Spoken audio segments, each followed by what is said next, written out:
A frightened man runs down a rundown, gloomy corridor, at the end of which he finally sees a light. This kid's name is Zubai, and he's a very ordinary man. The young man quickly runs barefoot, leaving behind bloody footprints, and all the young lad had to do was have fun and make money for himself. But this is not destined to happen. Now he's in some strange place, and a strange and terrible creature with obviously bad intentions is following him. Zubai continues to run at full speed until the exit gets even closer. With only a few meters left to run, he will survive. Already a moment later, the black-haired boy makes one last dash and flies into this room, hoping to find safety there. The kid immediately turns around and pushes on that heavy iron door, then closes it, blocking the monster's path. Finally, our hero leans against the door and tries to catch his breath. He needs to come to his senses. He's been through too much just now. Zubai calms down a bit and thinks he's saved, but when he looks around the room, he's horrified because he realizes he's in a dead end. Suddenly, there is a loud bang on that iron door. A second later, a dent appears in the iron door, and it immediately scares the guy. Everything inside Zubai's body sank down. He fell into a stupor, for he realized that the door wouldn't hold for long. The realization that he could die here made goosebumps run down his skin. Suddenly, our hero hears a woman's voice calling his name. He frantically looks around, trying to find the source of the sound. The stranger informs him that he shouldn't look for her, because it's useless. He won't see her anyway. Suddenly, the girl asks if Zubai wants to survive. The kid desperately screams that he wants to survive. Meanwhile, the dent in the door is getting bigger and bigger. The monster is not going to back down. The stranger tells him to take the cannonball. He can use it to defeat the monster outside, but the main thing is not to hold it back. The kid intends to take the very core that is his chance for salvation. He doesn't have time to reject the core as it is. A moment later, Zubai balled this core into a fist. A young man is not going to die in such a horrible place. Instantly, a voice alerted him and asked him to wait. The survivor's cultivation system began to activate. A menu called Survivor Cultivation appeared in Zubai's mind. The kid looked at it and tried to figure out how it worked. At the very bottom of the menu was a panel with gray icons. These were the skills of the main character, and in the upper right corner were laziness points and experience to pump up. He looked at every detail. Laziness is part of human nature, and the guy can absorb points, increasing his energy level by doing so. Now he's got something to do. A female voice explains that the easiest way to collect and save up those points is very simple. Just lie down. The protagonist cannot waste a second. You need to urgently lie down and increase your strength and level.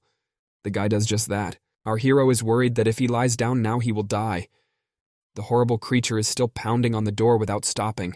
Soon Zubai lay down on the cold floor. As soon as he did so, he really started to gain laziness points. Every second, the laziness points were getting bigger and bigger. Now there were already 10. A moment later, the system notified the young man that he had received laziness points. When he heard that, he opened his eyes abruptly. The protagonist was very focused, because now he had to mentally invest those points into a new level. After countless attempts, the guy managed to turn the points into energy. He's got a chance. Suddenly, Zubai felt some kind of change. He could feel the energy in him, although it usually hurt ordinary people. The main character, feeling such a powerful energy in himself, decides to test it in practice. It turns out that the guy can mentally control objects. Suddenly, the silence in the room is interrupted by the loud sound of an iron door being kicked in and a wall being broken. The monster had managed to break through after all. This horrible creature is simply enormous. The monster instantly instills terror. The monster has several human arms and its torso is scarred. When the protagonist comes face to face with such a horrible creature, fear enters his body. He is numb and cannot move. While the black-haired kid stands in a stupor, this horrible monster decides not to hesitate and lunges right at him. The kid is at a loss, but a female voice decides to help him and tells him to fight the monster with an aura of energy. Zubai obeyed the stranger and channeled all his strength and energy into that terrifying giant creature. The kid keeps throwing punches at this monster and notices that it's really working. The monster starts to stop. The monster clenches its clawed paw into a fist. It seems that this unknown creature is not going to retreat a single step. The unidentified creature suddenly begins violently beating itself on the head with its fists and frantically screaming and yelling. A moment later, the monster continues to charge at the boy. Its energy is still too weak, so the creature continues to attack. Our hero needs to hurry up and immediately turn the laziness points into an aura of energy. Otherwise, a bad end awaits him. After a moment, his aura energy level really started to rise. The guy was really trying hard and was focused. That horrible creature is already reaching for Zubayu with its filthy and clawed paws. It literally has only a few seconds left. And then, A moment later, the main character's aura of energy began to increase. There was at least some chance of salvation. The black-haired guy put all his strength into this action. He was extremely concentrated, for his life depended on it. Soon our hero has used up all of his laziness points. His aura flashes blue light around him and repels the monster. Zubai really put all of his strength into this punch. With such force, the beast flew back a few meters and never moved again. The main character was shocked at the power he received. He was experiencing simply amazing emotions and feelings. A moment later, the boy collapsed on the floor contentedly. The young man was very proud and happy with the power he had received. Some time passed and Zubai began to wake up. A pungent odor that was similar to peroxide immediately hit his nose. Soon, the young man begins to open his eyes. The boy notices a strange ceiling above him, which he has not seen before and does not realize what he is in. Our hero looks around and realizes he is in a bed. Next to the bed, he saw a little red-haired girl. The little girl looks very carefree and relaxed. She is eating cookies and holding a box in her hands. When she notices that the guy is awake, she immediately becomes nervous. The girl runs out of the room, informing someone that the foundling is awake. The girl left him a box of cookies, promising him she didn't eat them. The boy gets out of bed and climbs into the box. Zubai looks inside when he's not fumbling for a cookie and realizes there's only one piece left at the bottom. He picks up a cookie and decides to try it. It seems that the guy did it for nothing because the cookies were long overdue. Our hero gets up and looks around the room. He notices a mirror and sees himself, not realizing how and why he has become so young. He now looks 18 years old. Then the protagonist remembers the moment when the monster chased him. He remembers every detail of that time. The young man recalls that the more he ran, the easier it was for him. He was getting faster by the second. The black-haired guy assumes that's when these physical changes took place and he got younger. Then the young man begins to admire himself in the mirror. Nostalgia comes over him, and he remembers how handsome he was when he was young. Suddenly, his narcissism is disturbed by some guy and the same girl who enters the room. The stranger invites him to check in. The black-haired boy followed the strangers. They walked down a corridor with walls on all sides like a bunker. The lighting in the place was also very dim. Interested people looked out and watched the newcomer. The standard of living of these people is also low. The unfortunate poor were literally fighting over their asses with tears in their eyes. All these people didn't look the way they were supposed to. These children were very strange, and the universe had unpleasant feelings. The main character looked at all these kids and realized that there were all races here. Yellow, black, white. Young couldn't understand only one thing. What was this strange secret base? What are all these children doing here? The black-haired guy knew the system still existed. He still had 0 points in his account. It was actually quite odd that the account hadn't been replenished after all. He'd been in a hospital bed a lot. Soon they arrived at their destination. The stranger in a robe opened the door and asked our hero to enter. A man sits down at a table and starts asking the guy's name, age, and place of birth. The guy is from China, but he doesn't remember his age. The guy is surprised when the man says he's never heard of China. Zubai realizes that he's not speaking Chinese now. The system must have introduced another language to him. The doctor finished making all the notes and reported that the guy could live here now, but they didn't have much longer to live. The protagonist comes in shock and goes into a stupor when they hear such barbed words that instill anxiety. The man is surprised to see such a reaction from our hero. The guy doesn't seem to be aware of all the events. With an indifferent expression on his face, the exhausted doctor explains that this world has come to an end. Everything outside this secret base has been destroyed. The sky has turned blood red. No more life. The 42 people on this base are the only humans left on the planet. If you include Zubaya, there are 43. The protagonist was seized with indescribable fear when he heard such terrible news. He wondered what had happened to the world. The kid ended up staying at this place. It took him a week to look around this whole secret base. Having done this, our hero came to the conclusion that this is a closed underground base. There are huge tunnels. The base is divided into 5 levels. The first level is the danger zone, which is like hell. The second and third floors are the living quarters, and the 4th floor is a warehouse with supplies. And on the lowest floor is the lab, but only Dr. Chong is allowed to enter. Zubai's room has no windows and looks more like a prison.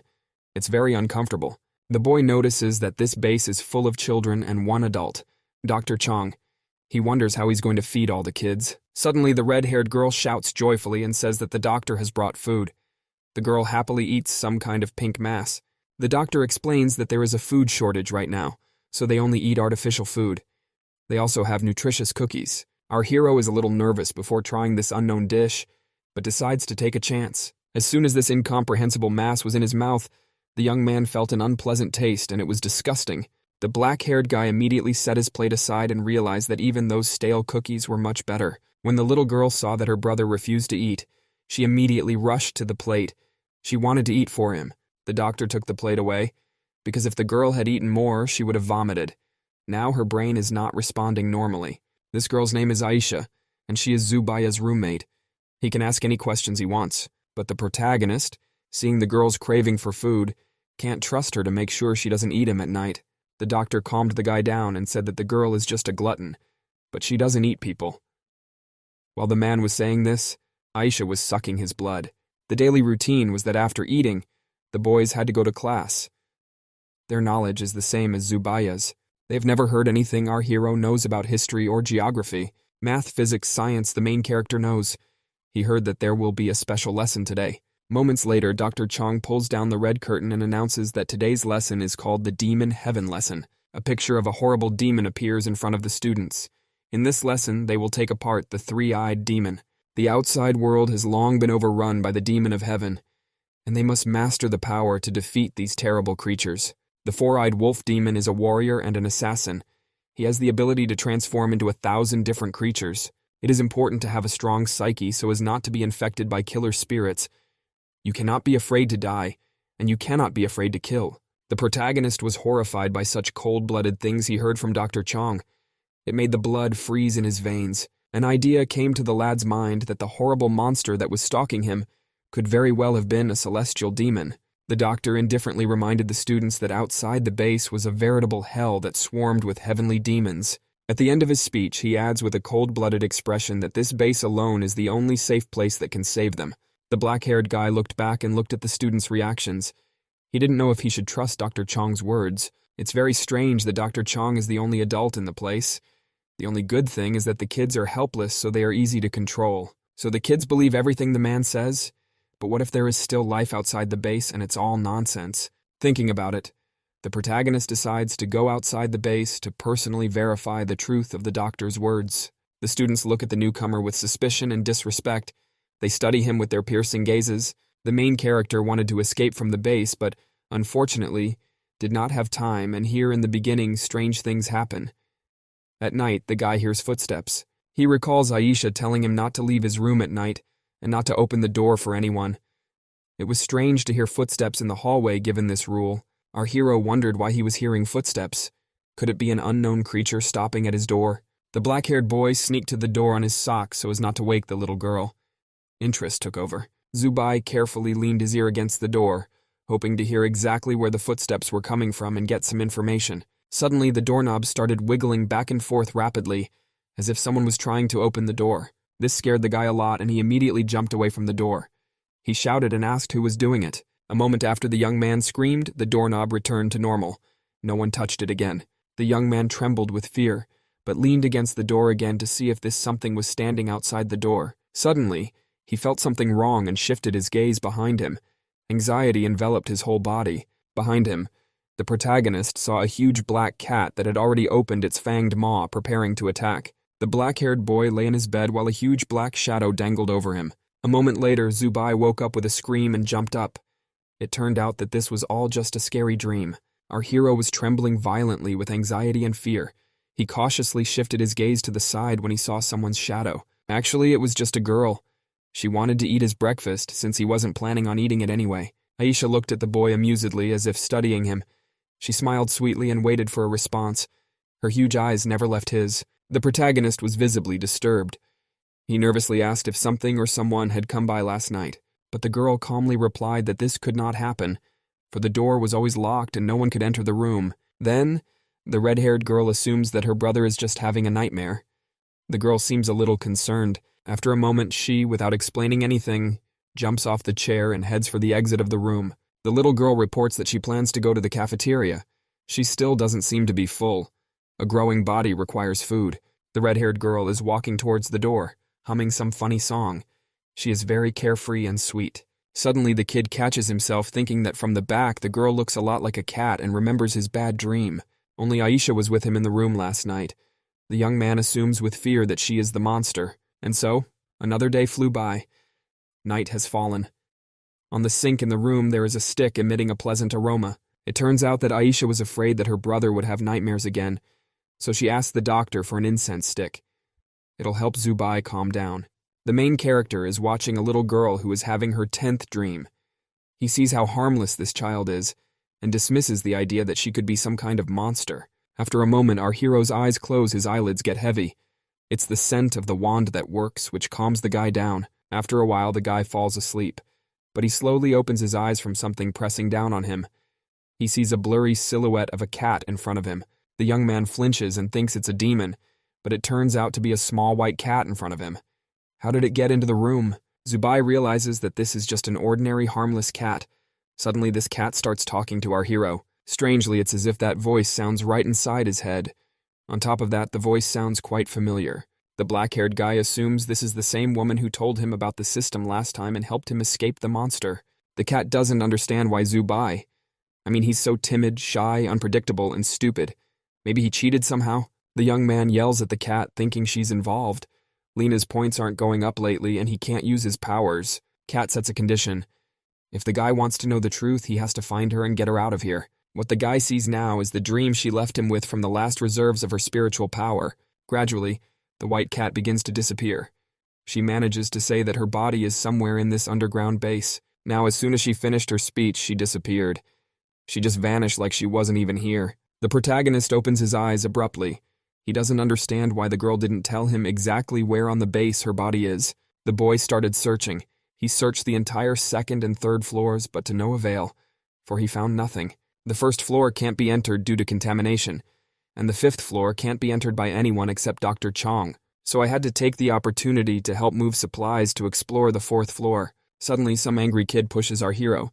They say that he was not lazy and worked better and harder. The protagonist recognizes in this cheeky kid the student with whom he used to attend classes. After the brat pushed him, Zubai becomes furious at such arrogance and disrespect. But suddenly, the black-haired kid stops when he catches the eye of Dr. Chong, who is filling out some paperwork. Since Zubai lives here, he is fed.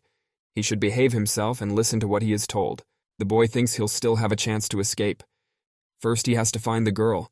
Then the system will work and he will be able to protect himself again. After a while, our hero still managed to get rid of the doctor, and that on annoying, arrogant guy. He needs to quickly search the 4th floor before anyone notices his absence. The young man just has to find the body of the cat.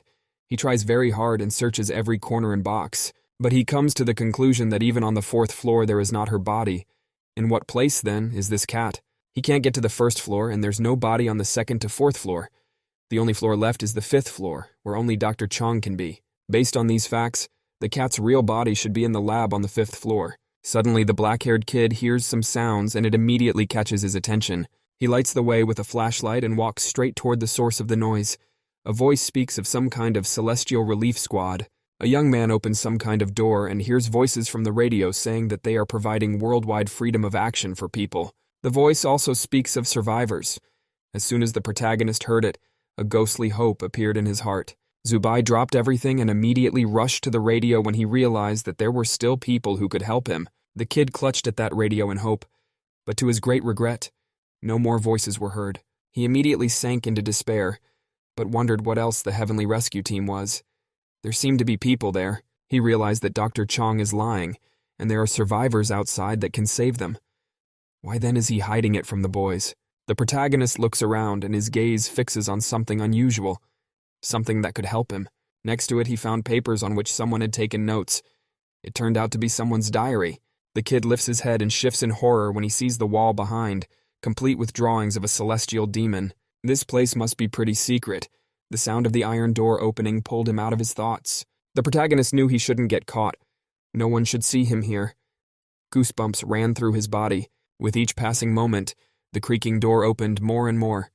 A small gap formed in the door. Our hero thinks it's Dr. Chong, but a child's head with long hair shows up in the doorway.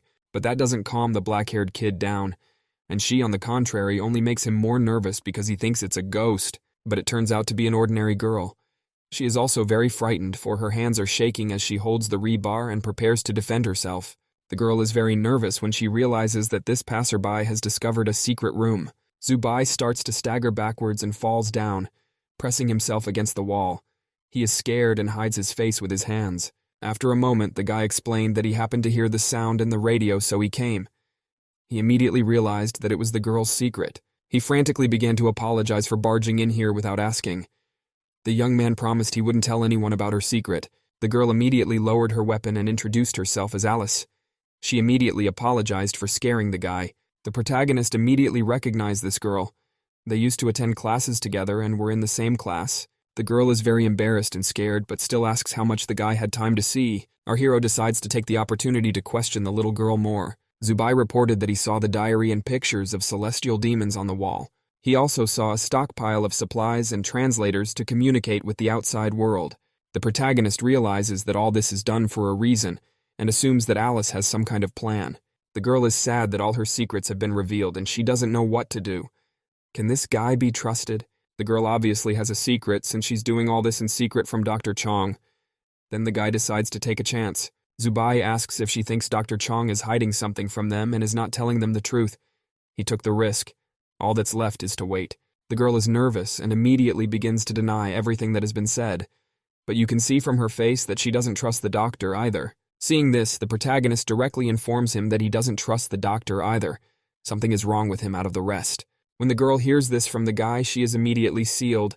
The girl was very vigilant, but the guy suppressed her caution. Alice is very worried and scared. It is very difficult for her to trust this guy because she hardly knows him. The protagonist wonders at what point the girl began to suspect Dr. Chong and for what reason. Alice tells us that the children at the base disappear from time to time.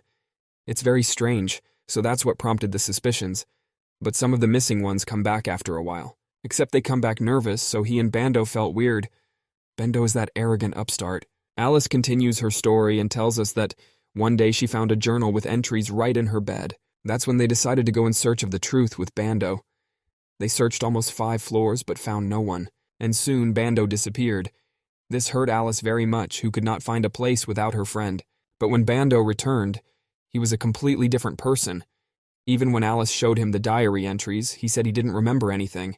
The protagonist immediately wonders if something strange happened right before Bando disappeared. It turns out that before the guy went missing, he decided to go into forbidden territory in a lab on the 5th floor. This lab is protected by fingerprints that only Dr. Chong himself can unlock. And it was after Bando returned from the lab that his personality changed dramatically. He became a different person. Alice shudderingly recalls the horror and doesn't understand why Dr. Chong took Bando to the lab. The girl is very scared, but she thinks the disappearance of those children is directly related to Dr. Chong. It's his handiwork. There's a chance that everything around them is just a hoax by Dr. Chong.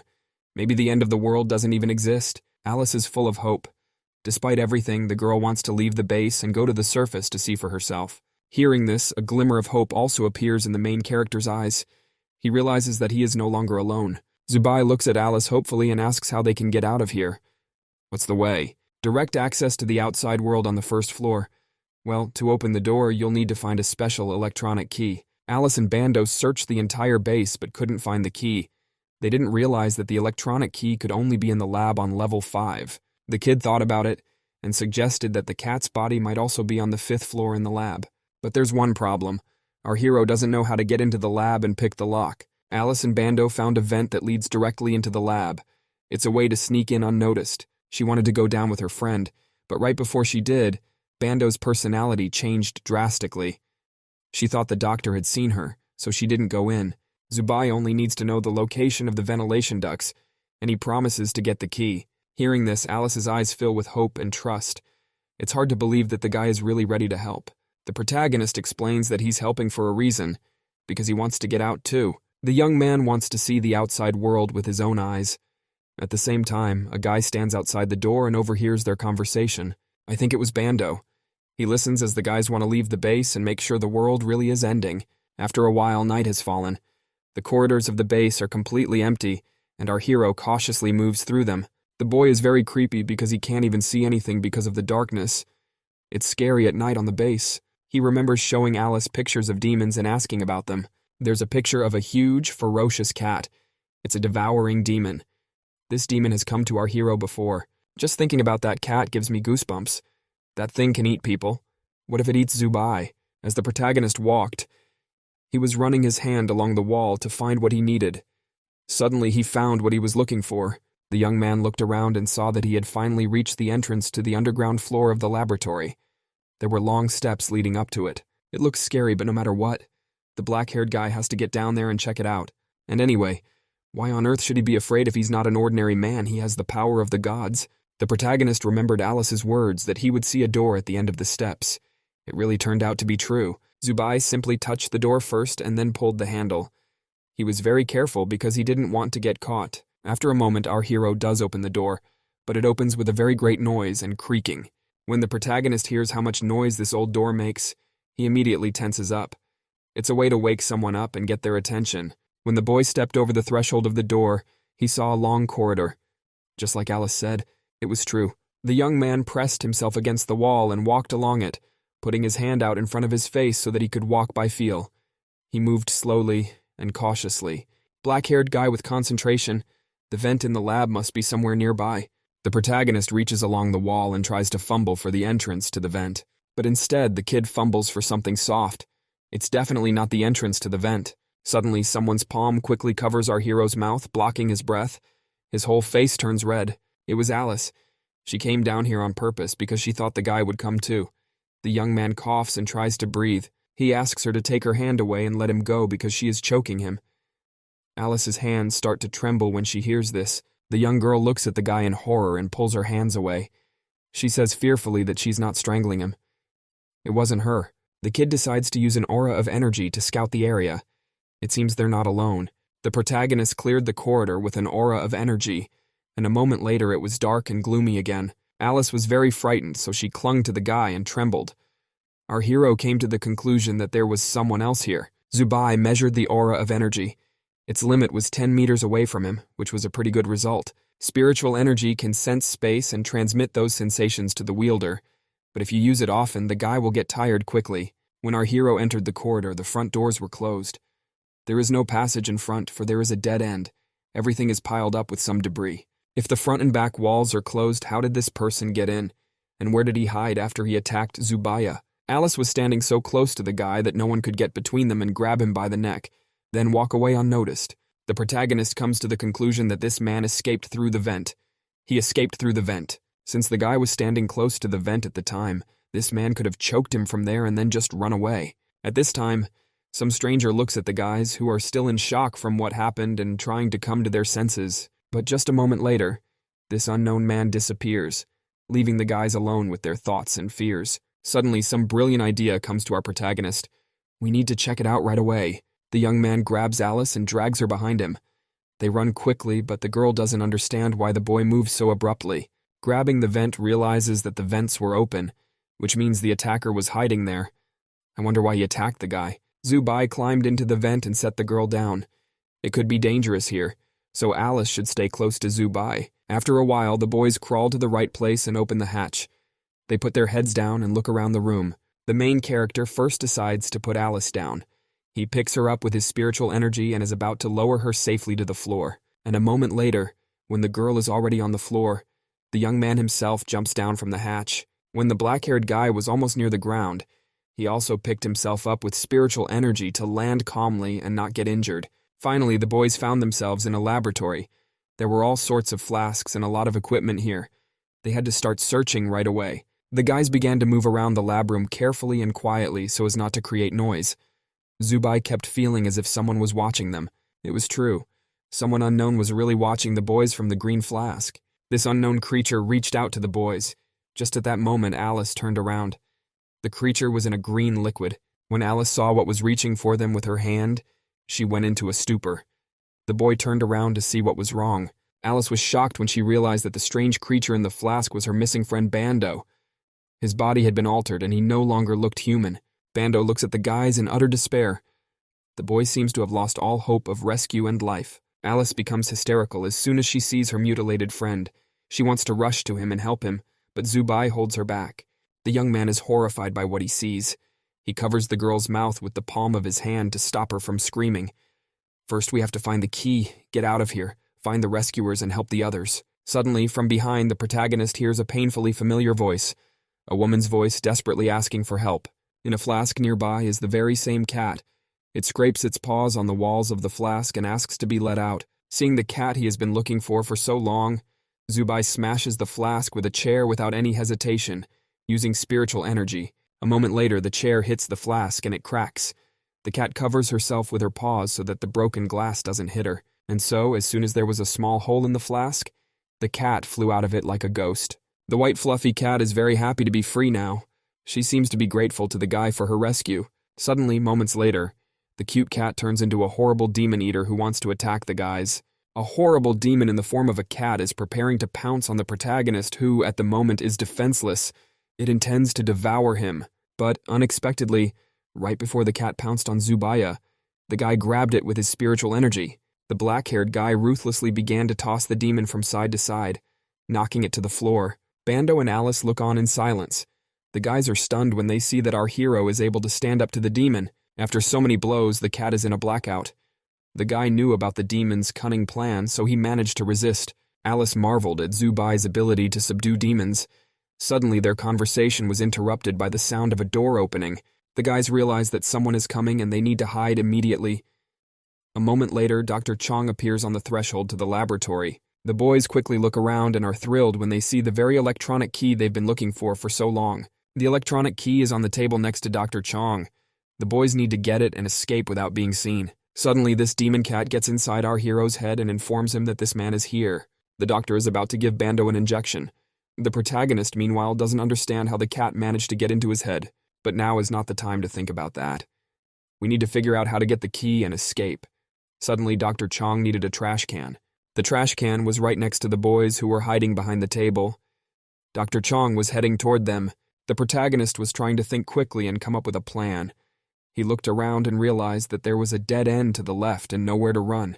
The boys could have run to the right side, but it's too late because Dr. Chong is on his way. They can already see his shadow. But today, luck is clearly on the side of the guys, because the doctor does not approach the trash can, and from a distance throws a syringe into it. Dr. Chong leaves, and the boys breathe a sigh of relief. They are extremely lucky, because just now they were on the verge of being discovered. While Dr. Chong can't see, Zubai grabs the electronic key with spiritual energy, and now, finally, after so much time searching, the electronic key is right in the guy's hands. Suddenly, the demon cat asks the protagonist to also take her gem. She really needs it, but this gem is right there on the table next to Dr. Chong. Cat claims that this gem is more important than Zubai can imagine, but the protagonist refuses to take that risk because it's too dangerous at the moment. They will come back for the stone another time, but when Cat informs him that the system won't work without this gem, the kid stops abruptly. Dr. Chong is sitting at his desk doing some work. At this time, our hero decides to take the stone with the help of spiritual energy, but when the stone was already in the air, Dr. Chong noticed its movement. He turned around to see what was happening. The man was surprised to see that almost every object in the room was in the air. It was all the work of Zubaya. Dr. Chong sees a black-haired kid in front of him who is using spiritual energy to hold all these objects in the air. While the man is distracted, the gem keeps flying straight towards our protagonist. And then, a moment later, the bright blue stone is in the hands of the black-haired boy. He had completed the cat's task. The young man then immediately grabbed Alice's hand and picked himself and her spiritual energy up to speed up. We have to get out of here now. Before escaping, the protagonist decides to take one last look back and see Dr. Chong, but after a moment, the expression on Zubai's face changes. The young man is shocked by what he has just seen. Zubai sees that the objects continue to be in the air, but this time everything around them is not blue, but bright red. This is Dr. Chong's spiritual energy. A thin man stares coldly at the fleeing boys. His gaze is filled with seriousness and cruelty. It turns out that he can also use spiritual energy. Finally, the guys escape from the lab and stop near the exit to the outside, which is on the first floor. Alice is crying because she doesn't want to leave Bendo. Zubai reassures her that they will come back for everyone they left behind and bring help. The boys approach the huge iron door and insert the electronic key into the hole. The moment they have been waiting for has arrived. They stand in front of a huge iron door, waiting and anticipating what lurks behind it. They don't understand how this is possible. Alice's eyes turn red and she spits out her own blood. The same thing is happening to our hero. His eyeballs are bloodshot. He's clearly not well. The boys manage to leave the base. The exit is covered with vines. They finally feel the fresh air. Alice and Zubai can't believe what they see. It is impossible to put into words how happy they are. In front of them, they see a beautiful landscape, as if from a fairy tale. The sky is dotted with stars, and the ground with bright green grass. Mountains and hills are scattered all over the area. A warm wind hits their faces and feels like it's hugging them. Alice can't believe she's seeing the sky, the very real, endless sky. There are flowers growing all around. The soft green grass tickles my feet tenderly. Everything around you is shining as if it were just a dream. The boys are overwhelmed with happiness. It coursed through their whole body, making them jump and enjoy every moment. They act like real kids as they throw themselves on that fragrant grass and fool around, tumbling and jumping. Then they fall on the soft grass dotted with white flowers and look up at the sky. I wish the others could see this fairy tale too. Afterward, the boys grab a radio and hope to send a distress signal to the rescuers. They want help. The protagonist begins to spin the radio. He hopes that the rescue team is transmitting a distress signal on full band. The guy did everything he could. Now they can only wait and believe that the rescuers will be able to find them. Suddenly, the boys hear sounds and realize they are not alone here.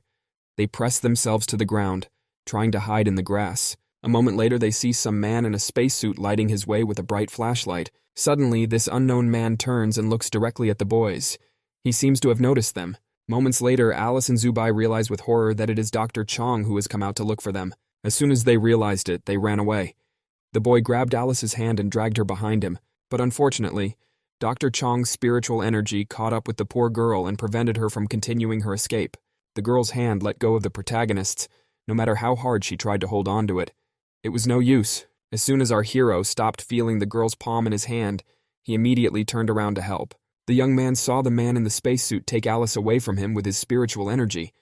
He couldn't just stand there and watch it. Suddenly, the defenseless girl started coughing up blood while her eyes poured a bright scarlet color. The protagonist tries to help the girl and use his spiritual energy to save her, but his eyes are also bloodshot. Moments later, the eyeballs turn completely red and dark brown blood streams from the mouth. The black-haired guy doesn't understand what happened, because now he fell to his knees for no reason. It was as if his strength was leaving him. Zubai is trembling all over, but he's still trying to save the girl. He thinks Dr. Chong did something to them, but the man in the spacesuit comes closer to the exhausted guy and explains that he did absolutely nothing. The spiritual energy of this world was completely contaminated. Even the fireflies here had become like monsters. The girl is lying unconscious on the grass. If people do not wear protection, their bodies are subject to destruction. Sprouts and flowers begin to sprout on Alice's face. It's enough to be here for half an hour without a spacesuit to die. Upon hearing this, the protagonist compares all the facts and remembers Bando, who was in the flask. The young man recalls seeing small roots and sprouts on parts of his deformed body. Remembering all this, our hero gives up and falls on the soft grass without strength. It seems that now he has completely lost all hope for salvation. Life outside the base is impossible. Everything outside is doomed to death. The guys are out, and Dr. Chong, with the help of his spiritual energy, decides to return with them to the base. As soon as the boys left, some strange hissing sounded from the thick grass. Everything around them glowed with red sparks. Turns out that hissing was coming from the radio the guys had left here in their attempts to escape. Voices came from the radio. This attracted a small mouse and a moment later a slimy snake. The radio people ask for help from the rescuers.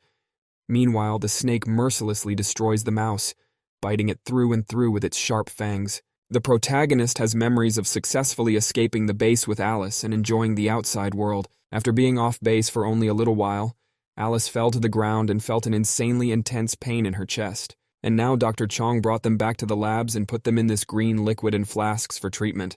The chest pain had been mentioned in those notes in Alice's secret room. Perhaps that person had gone outside the base as well. With these thoughts, the protagonist slowly began to open his eyes. He had a mask on his face that allowed him to breathe. Across from our hero, in the same flask of green liquid, was Alice. Zubai wanted to apologize to her for putting her in such danger. The kid looked around the room as suddenly he saw some male silhouette off to the side who had also come into the lab. It was Bando. The guy was very exhausted and serious.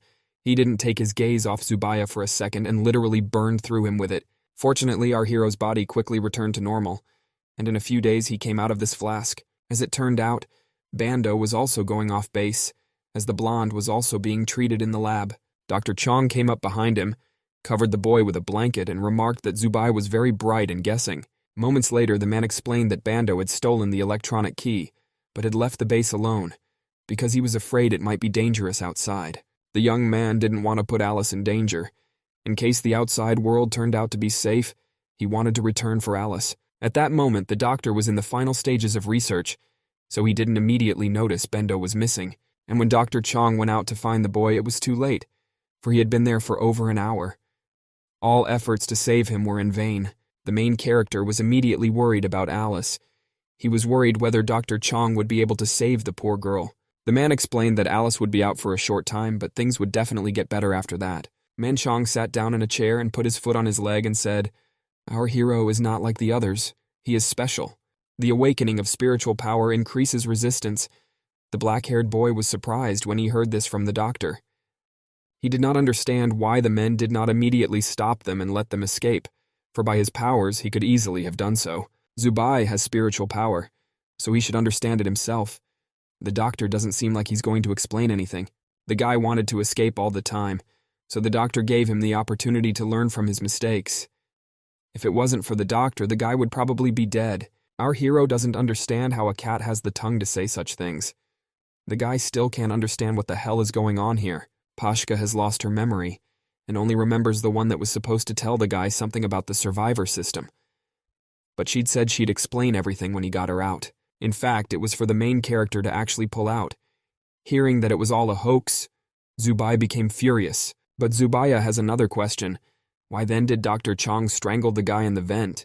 Dr. Chong doesn't know what it's all about, since he's been in the lab all night and hasn't come out of there. Hearing that it wasn't Dr. Chong, the boy wonders what this strange stranger was. He also recalls the horror he saw while he was being treated in that very flask. Our hero doesn't understand why there are two Bendo.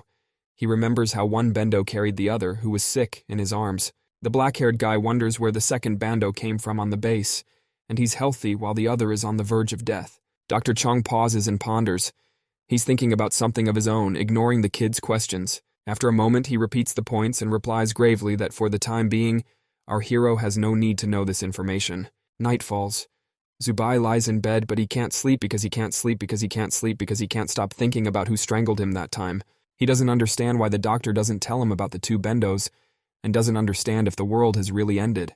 The main character's head begins to ache violently from such an endless stream of thoughts, which he can no longer cope with.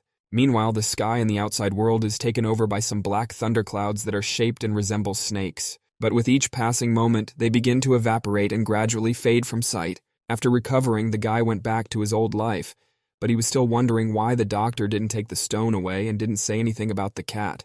He needs to develop spiritual energy now, because he doesn't know what the future holds, so he needs to be able to protect himself. The protagonist opened the survivor cultivation system menu, but it was unfortunately locked. Zubai was very angry at the damn cat, for the system still continued to fail even though it had promised otherwise. The cat really annoyed the black-haired guy. She had tricked him again. After all, she had said that the stone could be used to activate the system, but the cat, as if nothing had happened, began to deny everything she had said earlier. She scratched the back of her head awkwardly. The guy assumed the cat had stolen the rock, but it belonged to her. For being so disrespectful, the cat yelled at him and told him it would not help start the system. Then Zubai decided to address the cat respectfully. The cat's name was. He respectfully asked it to help him get the system up and running. A moment later, she demanded to be released from his subconscious, and soon she was out of his head like a ghost. But the hero didn't let the cat go so easily. It turns out he can control her any way he wants. Christina tries to regain her authority and intimidate the guy, but he only offers to pet her. Christina gets even angrier, but the guy is completely calm. He politely asks her to deal with the system. A moment later, our hero gets a small cat paw right on his finger. He clearly wasn't expecting a blow from a cat. The cat's paw was pretty heavy, and the guy started squirming on the bed in pain, not sure why she hit him. Suddenly, the guy noticed that the system had locked up. The laziness goggles appeared on the main screen again. The system manual says that if something goes wrong, Zubai will get hit in the head. After a moment, Cross fancied herself a teacher and started telling the guy about some of the methods to unlock something other than spiritual power. A guy needs to bring cultivation to a certain level, a cultivation method similar to a martial arts manual that would determine his future martial skills. It all depends on how well one merges with heaven and earth. The more successful he is in this, the stronger his spiritual power. Christina offers our hero to be her apprentice. In fact, it's her cunning plan to take everything away from him. Well, after a moment, the cat abruptly began to move and her funny hat and false beard flew off. Christina seemed to vaporize out of her funny teacher costume as if she wasn't even there. This happened because the main character ordered the cat to return to her subconscious. She couldn't resist his power, Why couldn't the kid figure out earlier that just doing nothing could make him stronger? With each passing second, Zubai was gaining more and more Lena and would become incredibly strong by tomorrow morning. Soon it's morning. The first thing the guy decides to do is to check how many points he has scored and is greatly disappointed when he sees only 200. Christine reports that the system doesn't only work that way. You can simply do nothing after you have slept. Zubai recalls that one must first pump spiritual power to surpass Dr. Chong and feel safe. The kid is furious when he sees that this time 10 laziness points add 1 level, not 1 point like before, but the ratio had changed, and now you had to gain 10 laziness points to level up. Zubai was lucky because it would take longer for an ordinary person. If things are really like this and he can't change anything, the guy decides to upgrade and quickly spends laziness points. But as soon as the cat sees the lightning speed at which points are decreasing and levels are increasing, it stops him. The guy's body needs to adapt. Last time he added a lot of levels at once, he passed out. The black-haired guy decided to stop and thought it would be a good idea to add other skills, like a divine card. But hearing such thoughts and desires of the protagonist, Christina screams loudly and tries to stop him. If a guy's base spiritual power is weak, he will be consumed by his own power and become an insane monster. You need a high level of strength to acquire a divine card, as it is a very powerful technique. So some time passed and our hero slowly managed to raise his level of spiritual power to the 30th. The protagonist himself has noticed that he has become much stronger and is no longer that helpless boy as before. However, everything turned out to be not as simple as our hero expected. It had its disadvantages. The black-haired boy was acting very strange and nervous. He heard different voices and sounds that did not give him peace of mind. There were horrible statues all around him that he must not look at or they would eat his sensitive organs. Recently our hero passed out in class, so Dr. Chong sent him to his room to rest. The main character had just woken up, and at that time someone knocked on his door. Christina and Zubai looked at the door. The cat immediately hid in the kid's subconscious, and he, in the meantime, went to the door to see what was behind it. As soon as the young man opened the door, he was shocked at who he saw. Standing on the threshold to the room was Bando. What does he want? Bendo's doppelganger was burning through the protagonist with his heavy, languid gaze. The guy doesn't take his eyes off Zubai for a second. The black-haired guy immediately became nervous because he was very uncomfortable under Bendo's supervision. He didn't understand what this suspicious man wanted from him. Bando emitted a very hostile energy. The blonde doppelganger was sent by Dr. Chong to check if Zubai was alive. Hearing these cold-blooded words, the black-haired guy is overcome with trepidation. Christina advises him to be calmer, because he has only regained his strength. The young man is about to leave, but before he does, he adds that if Alice gets hurt again because of our hero, Bando will personally teach him a lesson. The protagonist didn't know how to react to this. He only stepped out into the hallway and silently gave the departing guy a glance. This Bando treats Zubai and Alice rudely. The blonde man does not inspire confidence or disposition at all. Thus, a few days passed. A black-haired guy sits in his office reading some book while those very creepy statues stand next to him. Suddenly, someone distracted the protagonist and interrupted him from his studies. The boy turned around at the sound of the voice. He saw Alice in front of him. The girl had finally returned from her treatment, but now with short hair. The doctor announced the beginning of the lesson. The main character was very worried about the girl because he felt guilty for everything that had happened. He was worried that Alice had not yet fully recovered. The black-haired girl smiled softly and said that worrying here was unnecessary, as she was already feeling much better. Bendo was watching from the side. The guy was stern and serious. He didn't take his eyes off Zubai. A few hours later, classes were over and night fell. It was dark all around, and the only light was coming from the secret red room. Zubai and Alice were awake. They met to discuss what happened to them. Guy wonders what happened to Alice's hair. Dr. Chong said that a lot of infections remain at the tips of the hair, which cannot be neutralized. So I had to say goodbye to long hair. The main character was very angry with himself, and felt incredibly strong guilt and responsibility for what had happened. The girl almost died because of him, but the girl didn't blame the guy because she followed him. And as sad as it was that they found out the truth. The girl was insanely happy, for it was better to know the bitter truth than to cling to phantom hopes that would later disappoint. The protagonist looked at Alice with admiration. The girl was really right about that. But after a moment, the expression on the girl's face changed. Bitter tears of sadness appeared in her eyes. The girl remembered Bando.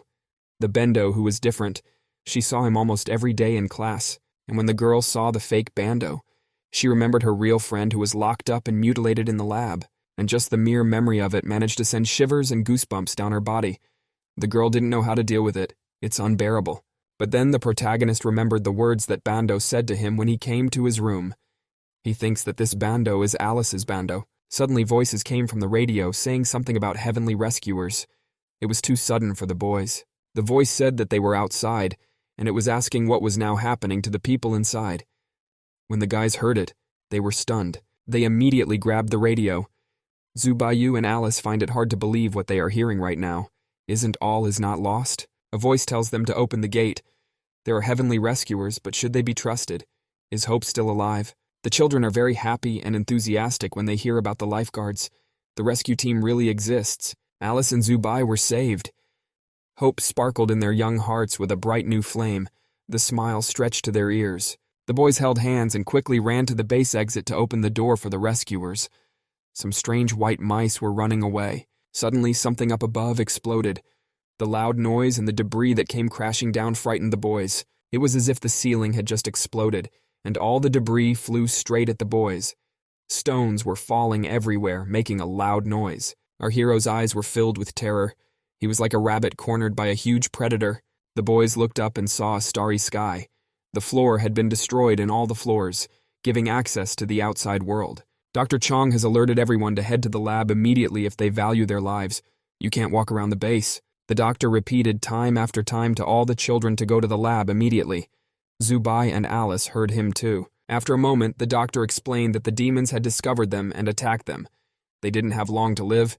The end had come. After a while, the crowd of frightened children was already on the 5th floor. They were all crying and terrified.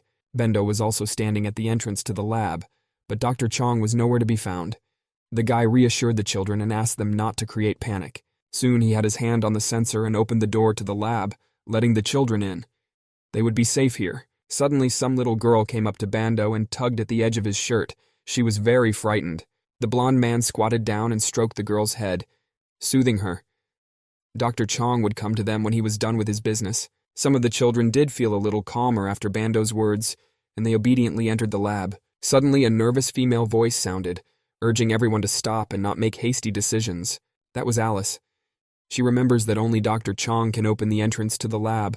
All the children were already inside except Alice and Zubai. The frightened girl glanced nervously at Bando and didn't understand why the guy was also able to open the lab. It was immediately clear that this wasn't the real Bando. There's something wrong with him, he's a fake. This was the last straw, and Bando's nerves finally gave way. He used his spiritual power. The young man directed her towards our hero and abruptly grabbed her by the throat. Zubai is surprised that Bando also possesses spiritual power. Moments later, the protagonist realizes that Bando is the same man who strangled him in the vent that time. The black-haired guy didn't let himself be offended and also used spiritual power to defend himself. He aimed it at Bando and knocked him back. It was very painful, and the doppelganger didn't expect to feel such strength from Zubaya. The main character grabs his throat and tries to catch his breath after choking. He wonders why there are 2 Bandos on the base after all. Where did he come from? Zubai continues to mercilessly squeeze the doppelganger's neck, but the doppelganger is ready to explain everything, but without the extra ears and eyes. He calls him to come with him. After a while, the guys enter a dark room in the laboratory, which just happens to contain these flasks in which he and Alice were treated. When they were alone, Bando calmly stated that he was a clone, and that the guy in the capsule was the real Bando. After Bando escaped from the base, Dr. Chong caught him and brought him back to the lab. That was the defining moment in the boy's life. Then, after returning to the base, Dr. Chong cut out all of the guy's intact organs for duplication. But for what purpose? The guys come to some kind of door and Bando reaches out his hand, then puts it on the scanner to open it. The doctor restores his memory, and after all that, he was the doppelganger of Bando. The boy spoke of it with undisguised longing and sadness. He wasn't happy about it himself, but he wasn't the only one who turned out this way. A moment later, the very same door opens. A chill that gives me goosebumps is instantly felt. The protagonist is horrified by the horrible picture that is opened before his eyes. Is this a nightmare or a horror movie? The young man sees before him a huge pile of frozen bodies that will never wake up again. Bando sadly informs him that everyone in the base is a clone. They are all guinea mice here, and Dr. Chong uses them for spiritual power experiments with no regrets. The thought that they wanted to make a clone out of Bando was so horrible that it was literally eating the guy up from the inside out. Bando saw Dr. Chong copying him with his own eyes as he was still conscious. It was terribly painful. The young man saw how he was being copied. He was completely devastated because it was too cruel, especially since he had seen it. But he knew those memories belonged to the previous Bando. Every vein in his body froze, waiting for the inevitable. The boy begged the doctor not to erase these valuable memories on the condition that he would become his assistant. It was necessary for his peace of mind. But could it be that the copy of Bando was still the real him? He glanced at the boy's icy body in the freezer. The young man had since become Dr. Chong's assistant, and the man gave him free access to the door in the laboratory. His job is to help the doctor research ways to fight the apocalypse, using statues, creating fallen celestial demons, and things like that. The only way to continue the experiment is to cut off the intact part and grow a new clone. The organs and tissue are stored here in the freezer, but after what Bando has done, he can no longer look at Alice. The boy is incredibly ashamed, and he blames himself and only himself for everything that has happened. But Zubai suggested that they run away from here. Bando immediately rejected the idea because the whole Heavenly Rescuers thing was a pathetic myth. Suddenly there was a loud explosion and all the icicles and ice fell on the kids. The villains continued to attack the helpless children. The sound of the explosion was very close and the boys rushed away. It might be the heavenly demons coming down. They are preparing to crush their base. When the boys return back to the lab, they see that the room is completely covered in smoke and dust, and the frightened children are hiding behind tables. Alice hugs the frightened children who chain Les into her and explains that the door to the lab has just been destroyed. When the smoke fades slightly, they see the silhouette of Dr. Chong in the passage. The children rejoice, for the doctor is strong and must have defeated all the demons. A huge and horrible grimace of a smile stretches across the doctor's face. He laughs evilly and announces that the rescue team is already here. His glasses are cracked, showing drops of blood on them. The little girl is very happy to see the doctor because now he will definitely save them. Our hero rushed to the girl, shouting that it was not the doctor. He tried to stop her. The kid didn't make it in time. A moment later, the girl spurted blood and her teddy bear's head was ripped off, and freeing all its cotton-covered insides outward. Moments later, ice spikes begin to fly off of Dr. Chong, mercilessly impaling the children who believed they were saved. Blood splatters across the room. Suddenly, one shard flies straight at Alice. Zubai jumps to the left and tries to stop the shard while Bando is on his way to the right. With the help of spiritual power, they want to save the girl. And now, the shard almost flew into the girl. When she saw it in front of her, Alice's whole life flew before her eyes and tears came out. But unfortunately, the boys didn't make it in time. A piece of shrapnel landed right in Alice's chest. Scarlet young blood spurted out, taking her life. The boys are completely devastated, crushed when they see their friend die. Anger, dirt, fear, and puddle have taken over their bodies. Dr. Chong's crushed glasses are lying on the floor. The glasses are shattered and someone is on top of them. Someone terrible. A demon appeared before them. A bloodthirsty serpent. The demon found it hard to believe that there were children here with little capacity for spiritual power. The protagonist went into a stupor when he saw this creature. Christine subconsciously ordered him to run away because this demon could not be defeated. A moment later, an enraged Bando rushed straight towards this demon, ready to avenge his friend. For your Alice. The boy's once bright blue eyes had faded. Tears of despair came out. He began to recall the fondest memories of his life. These were the memories of the very first Bando. The boy remembered how he met Alice, how she had cried because she was hungry, and to comfort the girl, the guy found food in his pocket. He did it to avoid seeing the girl's bitter tears. The boy became a hero to her. He said he was a grown-up and would find food for everyone. No one would ever have to go hungry again. He remembers the girl's face that glowed with happiness and hope, how she wiped her tears and smiled softly. A moment later, the blonde man's life is cut short. His eyes no longer burn as they did before. His young face no longer shows a smile. Millions of splinters like a sieve piercing the poor young man's body through and through.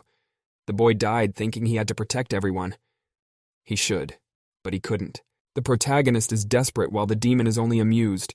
That damn heavenly demon pretended to be a rescuer and destroyed everyone. Why this terrible demon turns his attention to our hero. His muzzle is filled with cruelty and cold blood. Zubai was the one who called the rescue team. The guy is in a stupor. He can't move and just sits on the floor, hugging Alice's breathless body. It turned out that the gear Zubai had placed outside was giving away the location of the base. He realizes that he was the one who brought the demon. While the black-haired boy burns himself for all he's done, the cruel demon doesn't wait a second. He aims another batch of shards straight at the young man, but the protagonist didn't even move. Hundreds of splinters fly straight towards him, but he cannot forgive himself for what he has done. A moment later, our hero touches his neck with a trembling hand, from which a thin trickle of young blood flows out. It is the end. Zubai is gone. They all died. No one was spared. The poor children will never see their future. The number of survivors on the base is 0. Christina, who has been hiding in our hero's subconscious all the time, decided to help him somehow when he already thinks he's going to die. Suddenly, something strange started happening all around. Something like a shift in reality, a going back. Time seemed to start rewinding backwards as if on some video clip. Zubai was sitting on the floor again, cradling Alice's cold body. Moments later comes the very moment when Alice is stabbed in the chest by a splinter, which later and became the cause of her demise. Then the events moved again to the entrance of the laboratory. Again, those huge iron doors behind which the capsules are hidden. Time rewound to the point where all the kids had already gone inside the lab, but Alice and Zubai were still standing outside. Alice is just wondering how Bando was able to open the lab. Zubai realizes that it happened 5 minutes ago, and that it was the stone that transported them through time. This stone is very important because they can foresee the future. Suddenly, the stone that was hanging around Christina's neck cracked. Right now, the main goal was to save everyone. The black-haired guy stood up for Bendo and said that he was just having a hard time right now. The protagonist turned to Bendo for help, because he cannot cope alone. The main thing is that he trusted Zubai. Moments later, with the help of his spiritual power, our hero knocks out all the children who were in the lab. Bando didn't realize what had happened, and glanced fearfully at the children who were already lying passed out on the cold floor of the lab. Alice is scared because she doesn't understand why the main character knocked out all the kids, but the guy didn't explain anything to her and asked her not to worry. A moment later, he knocked Alice out the same way, and she fell unconscious. It was a second, so she didn't feel any pain. The boy picked the girl up, preventing her from falling. He promised her that he would explain everything to her a little later, if, of course, he himself would be alive in 5 minutes. The protagonist turned to Bando and asked him to put all the kids in the freezer where the bodies are. The guy needs to buy just a little time. The blonde man was horrified and shocked when he heard about the freezer. He couldn't understand how Zubai knew about it if no one had told him. After a while, Bando does start to help our hero after all. They carefully move all the bodies into the freezer with the help of spiritual magic. The guy hopes that when the temperature of the guy's bodies drops, the demon won't be able to find them, because the snake's vision is infrared. Christine reports that the demon can't be fooled that easily. When the guys finally finished transporting the children's bodies to the freezer, Zubai told Bendo about everything. Bendo is angry that Zubai rushed him so much, but now he's lying there chilling. Why did he rush him like that? But this was done for a reason. While the protagonist lies there chilling, his balance is replenished with laziness points with every passing moment. At this point, the guy needs to finish 200 points of laziness. It takes 3 minutes and 20 seconds. He wants to make it before the demon comes. A moment later, just as predicted, the entrance to the lab explodes. Debris from the walls explodes all over the lab. The demon, using his infrared vision, immediately notices 2 guys sitting relaxedly on one of the tables. They seem to be waiting for him. The demon in the form of Dr. Chong doesn't quite know what's going on and scratches the back of his head in thought. He expected to see a lot of kids, but he only found 2 boys. And finally, after a short moment, the main character's laziness points reach 200. Now it's safe to act. The young boys immediately jump off the table at Zubai's command and prepare to attack. They will not allow defenseless children to be hurt. The protagonist uses his spiritual power to lift 3 flasks at once, while Bando was only able to lift 1. This was their plan, and they will stand until the end. Young fighters are extremely focused. They must do the right thing without being slow or flinching. Children's lives depend on their success. Without a second's hesitation, the guys send these flasks of green liquid straight into their enemy, who doesn't seem to have gotten their bearings yet. A moment later, the flasks reach their target and shatter into tiny shards with a resounding rattle. The green liquid spills around them. Pseudo-Dr. Chong's glasses fly off the demon, falling to the cold concrete lab floor. They crack and shatter just like Dr. Chong's life. The demon stops pretending to be a doctor and takes its true form as a huge, ugly snake. The splinters in the liquid are corrosive to the skin, causing damage. The snake's snout is badly wounded. The demon is clearly not sweet because all the skin is burned by the liquid, and from the wounds from behind the glass flows brown blood. The guys are happy when they see that the liquid that neutralizes the car's pollution actually works on the sky demon. Christina is horrified when they realize that the main character wants to pump 20 levels in spiritual power at once. It's too much, but our hero absolutely doesn't care about the harm he can do to himself. Blood starts to rush into him from the sheer force of the wear and tear. Moments later, the black-haired guy takes a swing to strike the horrible creature. He is full of seriousness and cannot back down. And so, before long, the black-haired boy delivers a crushing blow to the demon. He's bound to get a lot of blowback after that, but he doesn't care about that. As expected, he did get a kickback from the punch. The protagonist tries to regain consciousness and coughs up blood. Then the boys embark on the second step of their plan. Bando turns on a huge pump to finally crush the demon. With such a huge head start, they manage to suck in this huge pump. There's not much left to win. This huge hose leads directly to a capsule that contains the very rare liquid that can harm the snake demon. Eventually, the horrible creature is trapped. The demon is locked in a small flask with this corrosive liquid one-on-one, and it clearly doesn't stand a chance. The snake demon was writhing in agony and thrashing around as the corrosive green liquid burned through his skin. The pain was unbearably intense, impossible to endure. Bando is shocked at what the boys have just done. They destroyed a terrible demon with their own hands, a creature that wanted to harm the children. Realizing what they had just done, Bando clenched his fist tightly. Feelings and emotions filled the young boy from the inside out. Suddenly, Zubai started coughing up blood and choking on it again. Bando immediately grabbed him, trying to hold him down and help him in some way. But the protagonist smiles broadly and explains that he just spent too much energy, so his body is very stressed right now. There are drops of blood spilled on the floor that our hero just spit out. Bando is very ashamed because all this time he was wrong about Zubaya. The blonde was afraid the guy might hurt Alice and the rest of the guys. That's why he was so careful with him. That's why he kept his eyes on him. Then the boy lowered his gaze guiltily and stared at the floor. He was ashamed of what he'd done last time in the vent, but the protagonist didn't let him finish and put his hand on his shoulder. The boy assured him that everything was fine. He didn't have to worry about it. A moment later, a thin but strong hand reached out to Bendo. Zubai offered to take care of the boys together. The two of them would stand in their defense. The black-haired guy looked at Bando with huge kind eyes, holding out his hand. He wiped the blood from his face and said that now Bando wouldn't have to carry everything on his back. Hearing such touching and sweet words, tears came to the eyes of the serious and cold guy. It moved him to the very depths of his soul. To keep from crying, Bando bestowed a slight smirk on the boy. The blonde promised that he would teach our hero how to handle spiritual power properly. A moment later, he gave the protagonist a high five with all his might. It was, so to speak, a gesture that concluded their union. From now on, they are together. Together to the end. The terrible demon is still in this flask, which has become a trap for him. The boys were calm, for they were sure that the serpent would not get out. But, unexpectedly, part of the snake-like black smoke managed to get into one of the vents. It seeped in through a thin opening. The boys relaxed, because they thought they were safe now. But trouble crept up unexpectedly.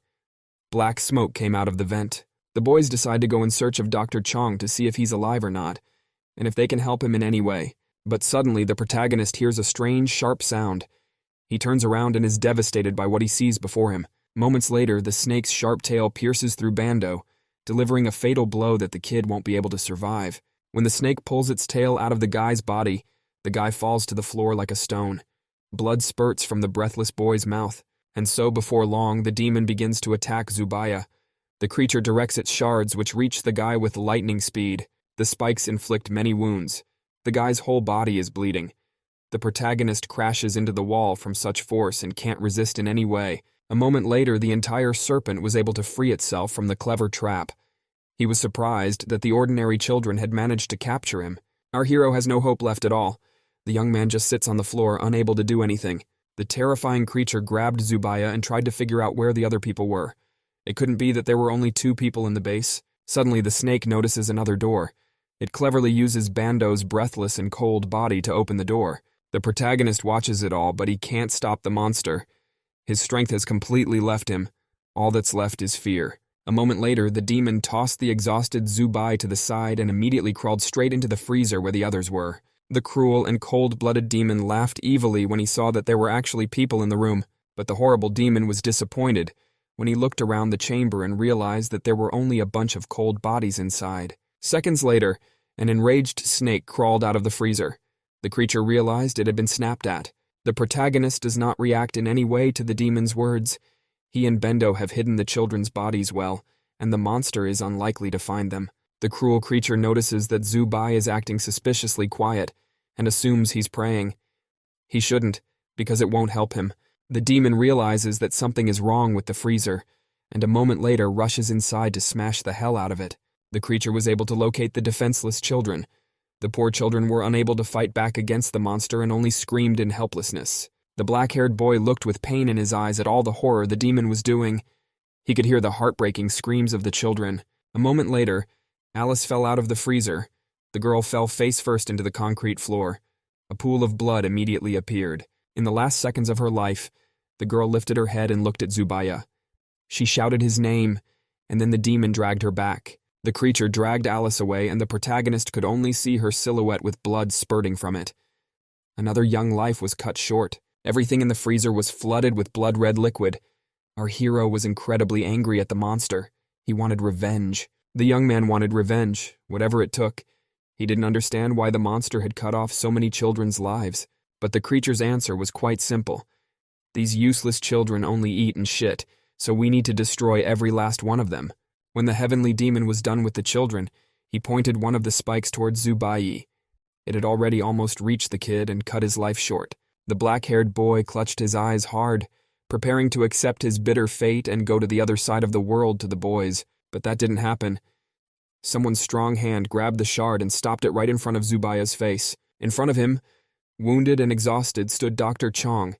The man had survived and had come to protect those left behind. The man's gaze was full of determination and anger. He couldn't let the celestial demon hurt the children and create chaos. Dr. Chong appeared like a superhero from some fairy tale. The man brings with him hope. He's ready to crush a terrible monster. The heavenly demon is completely shocked when he sees that Dr. Chong is still alive and even standing on his feet, even though his entire body is covered in wounds.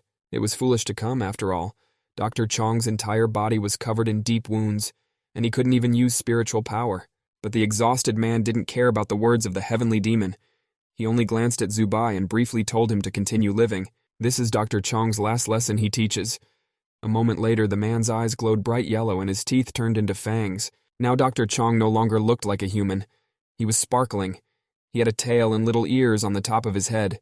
Christina and the protagonist watched mesmerized as Dr. Chong's body changed dramatically. Now he didn't look like a normal person. The man's face had also changed a great deal.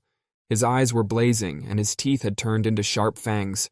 He looked directly at Zubai, penetrating into Zubai's very soul. No matter how scary or hopeless, Zubai must live.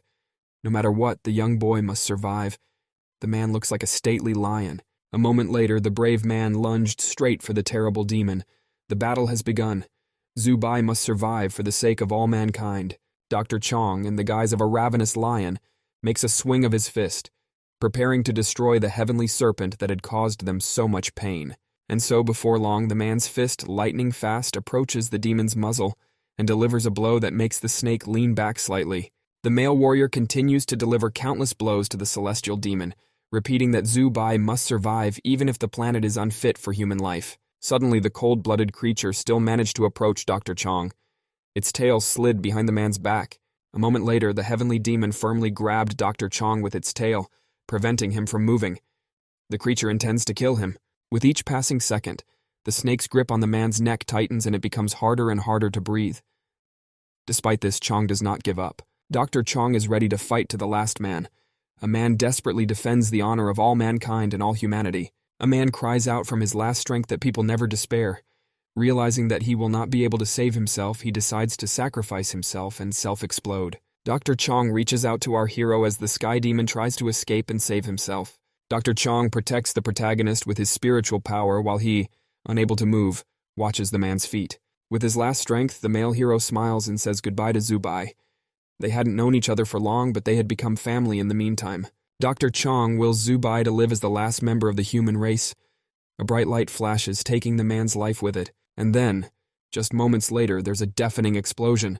It destroys everything and everyone in its path. There's no mercy for anyone. The explosion made the base, Dr. Chong and the demon disappear. Zubai is the only survivor. Dr. Chong used his spiritual power to protect the kid. In a fit of rage, the protagonist beats his fists on the remains of the concrete floor that used to be in the lab. Hot tears flowed down his cheeks, and a desperate and heartbreaking cry came from his throat. The guy was left all alone in this cruel world. There was no one to save himself. Suddenly, some strange and time-worn book was in the air. aided by Dr. Chong's remaining spiritual power. After a moment, Christina noticed a book and thought it might be a diary. Zubai also turned his attention to it. And so, soon, the diary collapsed right into the hands of our hero. The boy was covered in wounds. He was surprised that the diary had fallen right into his hands. The black-haired guy was very scared, but with a shiver in his body, he still wiped away the tears that relentlessly continued to flow from his eyes. The young man overcame himself, and after a moment decided to open the diary. The lines in it begged for God's blessing and salvation. The handwriting looks very much like the handwriting on the pages Alice collected. Turns out it's the remains of a journal that belonged to Dr. Chong. Dr. Chong worked with another group of people on this base on ways to combat the spiritual contamination. Unfortunately, only Dr. Chong survived. The man had to travel the continent and search for survivors in order to continue his experiments. A moment later, the black-haired guy flips the page and finds the entries for himself and Bando. His hand trembled as he read the page about how Dr. Chong had found the 43rd lucky boy, Zubaya. A tear fell on the page. Now Zubai was left completely alone in the whole world. And Alice and Dr. Chong and Bando and Aisha and the rest of the children, they are no longer alive. The main character was completely devastated and broken. The kid felt guilty for all those deaths. Now he will carry the weight of guilt on his shoulders. The kid's wondering what to do next, how to resist this cruel world and survive. Suddenly, Christina notices something written on the back of the diary. The protagonist sees coordinates on the page. The inscription says that this is the place where all the secrets are kept. An arrow leads to the coordinates. Suddenly, in the starry dark sky, something flashed and lightning flashed. It immediately attracted Zubai's attention. It became clear that this unknown was something alive. The protagonist suggested that it might be a heavenly demon. The young man quickly decided to destroy the diary because he couldn't take that risk. In his head, the boy memorized these coordinates. Every last digit. Our hero tried to get up to hide from the demon and run away, but there was no strength left at all. Even to move was extremely difficult and painful. The black-haired boy was too tired. Was this really where his end would come? With the thought of these coordinates, Zubai collapsed on the floor. All he could think about were these coordinates, and the gnawing thought that his young life would end here. Was this really his finale? But it was not as simple as it turned out. Through the shroud of sleep and fatigue, the boy heard voices of people. Unknown people ran up to him and looked at him. The protagonist opened his eyes and saw people in front of him. Real people. They seemed to want to help him and save him, but the boy's eyelids began to close again. The male rescuers fussed. Zubayu urgently needed a suit or he would die. His heart was in incredible pain. That's the last thing he remembers. Everything else was cut off. After an indeterminate amount of time, the boy slowly began to open his eyes. The black-haired boy felt a heaviness in his chest. When he opened his eyes, he felt some cool liquid on his cheek. When the protagonist finally came to his senses a bit, he was surprised to see a red dog playfully wagging its tail at him. In front of him sat a cute little red dog who opened his mouth wide and stuck out his tongue. There was a pink bow on his ear and a blue collar around his neck. The man who saved Zubaya is also in the room. His name is Jang Aido, and he's very surprised that there are natural-born people at a time like this. They are now at the advanced base of the Celestial Rescue Team. It is located amongst the mountains and forests. A waterfall flows below the base. The black-haired guy doesn't realize where he is. This is normal because the protagonist spent a whole week in a coma. Jang Aido already knows that the black-haired guy's name is Zubai, but our hero doesn't realize how he knows this information. Suddenly, a red dog starts barking and saying the protagonist's name. The man knows the guy's name from his companion. She couldn't resist the infestation. They did what they could, but it still didn't stop her from turning into a regular dog. It was Aisha. She was very lucky, for only 1 in 10 people survived the mutation in good health. The protagonist is greatly surprised when he realizes that this dog is Aisha. Even so, he is glad that the girl survived. The black-haired boy stared at Aisha, who was now a red-haired dog. He realized that they were the only ones who had survived. Jang Aido explained that he and his group were on a mission nearby and saw the explosion before they got there. Then, Zubai told the savior the story that they were attacked by a heavenly demon, and their teacher sacrificed himself by blowing up his spiritual power. The bearded man sighs heavily. He admires their teacher very much, but he's about to break some terrible news. After a moment, horribly painful words came out of his mouth about heavenly demons being impossible to kill. No matter how many times you killed a heavenly demon, it would still be reborn in the heavenly demon pool. There's no escaping it. As long as the heavenly demon queen is alive, the heavenly demons will continue to live forever and be endlessly reborn to harm humans. Humanity will have to accept that they can't kill demons once and for all. It's physically impossible. The war between humans and celestial demons has been going on for centuries, but mankind still can't win. Demons continue to exterminate people. Under the guidance of the Heavenly Court Order, humanity continues to fight, but he also has to retreat because the demons are too strong. Due to the fact that the human troops kept retreating, they now occupied the last third of the eastern continent. To protect themselves from demons in spiritual battle, there are several fortresses in which the survivors are located. 90% of the Celestials are concentrated in the 5 main cities in the southeast, northwest, and center. These towns are home to the best tech spellcasters and combat warriors. All of them are ready to defend the common people to the last. These 5 cities are humanity's last hope. The black-haired boy wondered then why Dr. Chong had said he was the last man on the planet. Then the kid wonders what is the difference between an old man and a heavenly man. There is definitely some difference between the two. After birth, Celestials are blessed with a magical seal. They are much more adapted to the world than old people who were born naturally. This would explain why Zhang Ido and the others could be outside without special protective clothing. But the rescuers had already injected Zubayu with a special vaccine while the protagonist was in a coma. Christina had been looking after him the whole time. The vaccine is his defense rune, which is supposed to keep the guy safe from infection in the outside world. But the protection is not invulnerable. You can be outside for a maximum of 7 days, and afterward you should be sure to return to a safe area to allow the vaccine to recover. After a moment, it's time for Zhang Ido to go, so he bids farewell to the protagonist and leaves the room. And so, soon the door to the room slams shut, and our hero, along with Aisha, who is now in the guise of a dog, is left alone.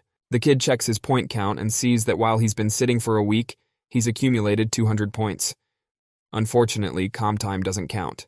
A moment later, the young man presses on to raise his level. The kid immediately spends 100 points and raises his level to 60th. This time, the guy is only a little dizzy. Christine explains that this is because he has gotten stronger, and the side effects of the boost will be weaker. Hearing such information, the protagonist, without too much doubt, decides to pump a few more levels and raises to the 70th. So when the guy has leveled up, he decides to test how much his power has changed. Using his spiritual power, he lifts a chair. Then, after a moment, the black-haired kid clenched his fist hard, restraining his spiritual power. As soon as he did so, the chair broke and bent to the size of some kind of ball. With spiritual strength, the boy bent the chair. Soon enough, this gray lump of metal falls to the floor with a wild clang. Aisha is a little startled when she sees it. Zubai looks at the broken chair with indifference and realizes that he has become stronger. He would finally be able to defend himself. The boy takes a seat on the edge of the bed. The capricious sun illuminates the room and casts dim shadows on the floor. The protagonist embraces Aisha and vows that he will kill the queen of the heavenly demons and destroy the pool. He intends to avenge everyone. The next day came. It was early morning, but despite this, our protagonist was called to the dormitory. The kid was very surprised when he heard about the school of Taoism. It was obvious from his face that Zubai was hearing about it for the first time and didn't understand anything at all. 100 years ago, the Heavenly Court gathered the 4 most powerful sects of that time. 4 schools of Taoism were established in 4 cities. Our hero's current abilities are not suitable for fighting demons, so first the kid should go to a Taoist school and learn. Zubaya gets the feeling that he is being set up. In the meantime, Christina, who is in her subconscious, comes up with a plan to trick the guy and take over the system. Zhang Ido informs them that the closest school to them is Tung School. In this school, the entrance exam is held in a week. And the main character is very lucky, because just today a speeder appeared here and already today the guy can leave. The man was about to leave, but Zubai suddenly grabbed his arm. He wondered what the entrance test was about and whether Zhang had passed it. When the bearded man hears about the test, he is immediately saddened, for he could not pass it. It's like a lightning bolt through him. Zhang Ido tries to avoid answering and says he doesn't remember. He is embarrassed to admit that he failed the test. Seeing that Zhang is not in the mood to talk, the guy makes puppy dog eyes at him. In exchange for information, Zubai offered to help with the cleaning. After a moment, the bearded man gave up and opened the door abruptly, inviting the boy in. He's going to elaborate on all the details. Since this school is a great school, only geniuses are accepted. It must be a man who can carry the flag in future wars. There are 2 prerequisites for admission. The entrant must be under the age of 20, and his spiritual power level must be above the 30th. Zubai qualifies. The protagonist shows his spiritual power and asks what level is the 30th level. What is the overall level of the candidates? The bearded man explains that the heavenly court divides cultivators into 11 levels. Zubai is at level 0. When Zhang Aido took the test, the maximum cultivation degree was 99%. There were only 10 people with this degree. The protagonist felt sad that there were so many people with 99% strength. He huddled in a corner because he only had 70. After that, the test would be a test of willpower.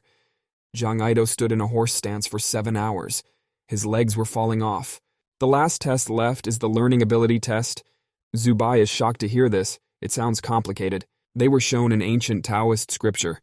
It was mysterious and esoteric, and they had to write a text based on it. Only someone who was deep into Taoism could translate the text. Zhang Aido tried his best to accomplish this task. Unfortunately, it was the last task that the bearded man didn't want to give into. He was stuck on it. Hearing this, the black-haired boy is shocked. It seems like he only asked Zhang Aido about it for nothing. Also, it turns out our hero washed his underwear for nothing. He did it for getting information about the placement test. The bearded man awkwardly scratches the back of his head and says that he can't let Zubayu work for nothing. He wants to give him something. Moments later, the man holds out the clothes he raced in when he was younger to the protagonist. Zubayu is very fit. After a while, Zhang Aido led our hero to a flying ship, on which he and Will go to the city of Tung. The protagonist is stunned by what he sees in front of him. He doesn't understand what this technology is. A magnet ship. The young man looks around and notices bronze horses with runes on their muzzles. He looks at them with interest. The black-haired boy wondered if it was all about runes.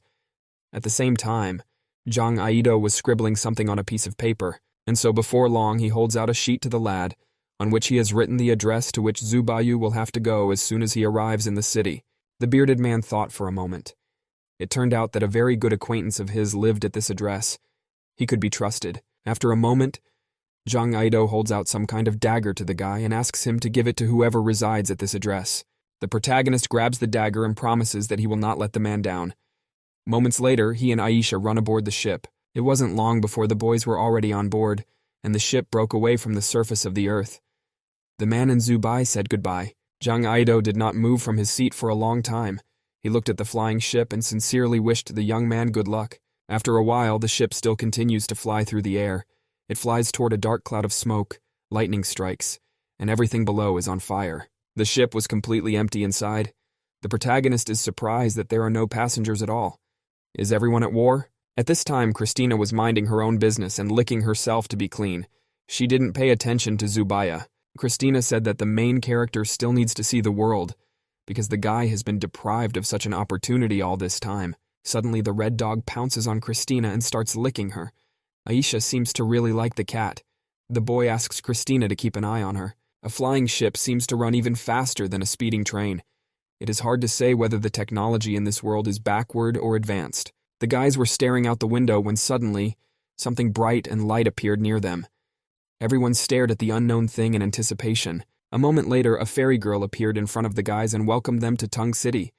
Aisha and Zubai couldn't take their eyes off her. Soon the boys get a view of a huge city whose population was 300 million. The military zone is 500 meters above ground level. 1,000 meters away is the administrative district, and 1,500 meters away is the Taoism school. After a while, the transport enters the protective barrier of Tung City. It is this barrier that protects the city from demons. The ship continues its flight while the protagonist admires the local architecture, which is nothing like what he's used to seeing. And so, a moment later, the flying ship arrived at the desired point. This is its stop. A voice in the cabin of the ship asked the passengers to take their luggage and leave the ship. Now the trip is over, the city only attracted by its splendor from afar. The boy disembarked and went to the address that Zhang Aido had given him. When the protagonist is in the city, he realizes that most of the streets are in darkness and shadow 24 hours a day. But now is not the time to dwell on that, because we need to focus on finding that address that is written down on paper. Our hero asked people where this place was. Everyone here is in a constant hurry. The streets are very clean and neat. It's very discomforting here because there is no greenery and everything is so cold and precise like a machine. Because of the war, society has changed. And so, after some time of searching, the black-haired boy managed to find the right address. He came to some apartments. Zubai walks to the right door and presses the doorbell, hoping that someone is in the apartment and that he has come to the right place. The door was opened by a bearded grandfather. Zubai explained that he had been sent here by Zhang Aido and said that the guy could stay here for a few days. The gray-haired grandfather sadly and wistfully casts his tired gaze aside. So Jang Ido still remembers that he is his father. The black-haired guy comes to the conclusion that this is Zhang's father. It seems they clearly have a bad relationship. Grandpa scrutinizes the guest, memorizing every detail. He assumed that the boy was Zhang Ido's son. This brought a warm smile to the older man's face, and he remembered that he looked exactly the same when he was younger. Zubai is trying to explain that he is not Ido's son. An elderly man entered the apartment and invited the protagonist to follow him. As soon as Zubai entered, he immediately noticed the photograph that was on the nightstand. The framed photo shows a happy family. A smiling boy is holding a toy sword. It turns out that the bearded old man lives here all alone, because his wife divorced him. He's all alone. The elderly man had been a soldier all his life and realized from experience that life is not so simple. You can lose absolutely everything. Then, with a trembling hand, Grandpa tries to reach the blanket on the nightstand next door. This is very difficult for him. When the guy volunteers to help and takes the blanket, suddenly the man yells his son's name and grabs our hero. The black-haired boy is very uncomfortable with his grandfather addressing him as Ido. The old man questions whether his son hates him. There are tears in the older man's eyes.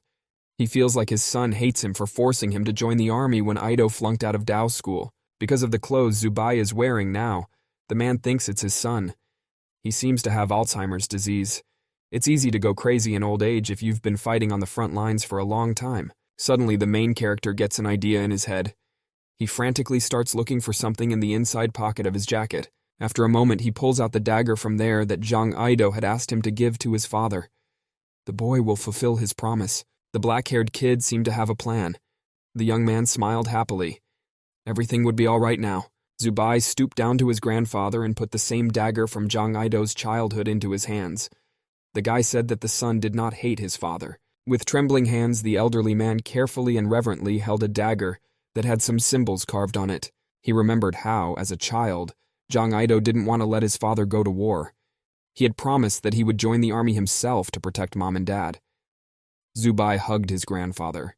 Thus a few days flew by quickly, and the day of the exams had already come. The boy wakes up and immediately smells a pleasant odor. The elderly man continued to address Zubayu as Zhang. He entered the room with a huge plate that had noodles with 2 eggs in it. A moment later, a bearded grandfather holds out a plate of breakfast to the protagonist. Everything is beautifully laid out. You can see that it is lovingly prepared. Seeing this, Zubaya's mouth watered. The guy was very hungry and tomorrow looked extremely appetizing. He couldn't wait to try it. After a moment, our hero immediately pounced on the noodles. It was incredibly tasty and he ate it without stopping. Then, when the protagonist finished his meal, he snuggled up to his grandfather and hugged his shoulder. After that, the boy called him father. This brought tears of happiness to the elderly man's eyes.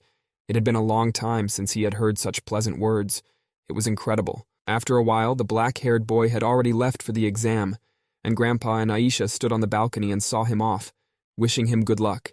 The protagonist was determined to pass this entrance exam and join the school. He throws up his fist and raises it upwards. A huge crowd of people had gathered outside the school. The young boys had gathered here to try to join the Taoist school as well. There were so many people here that it was hard to get through.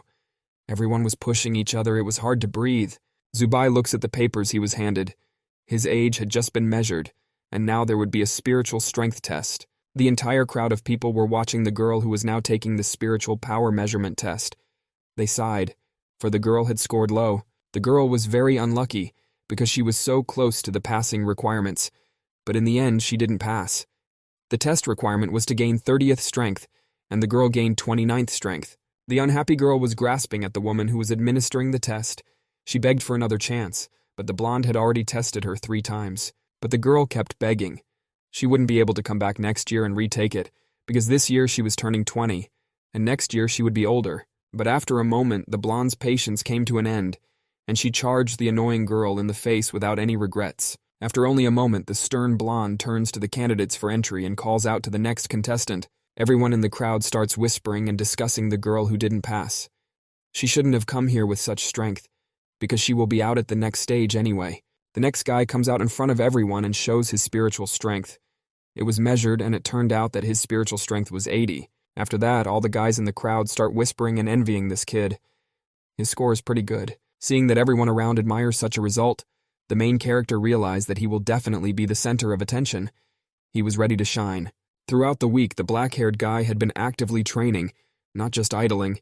He's really raised his level. Besides lying around, the guy developed other ways to accumulate points. It was necessary to assign work to others, so Christina was forced to do the dishes. Our hero also assigned the cat to clean the floors.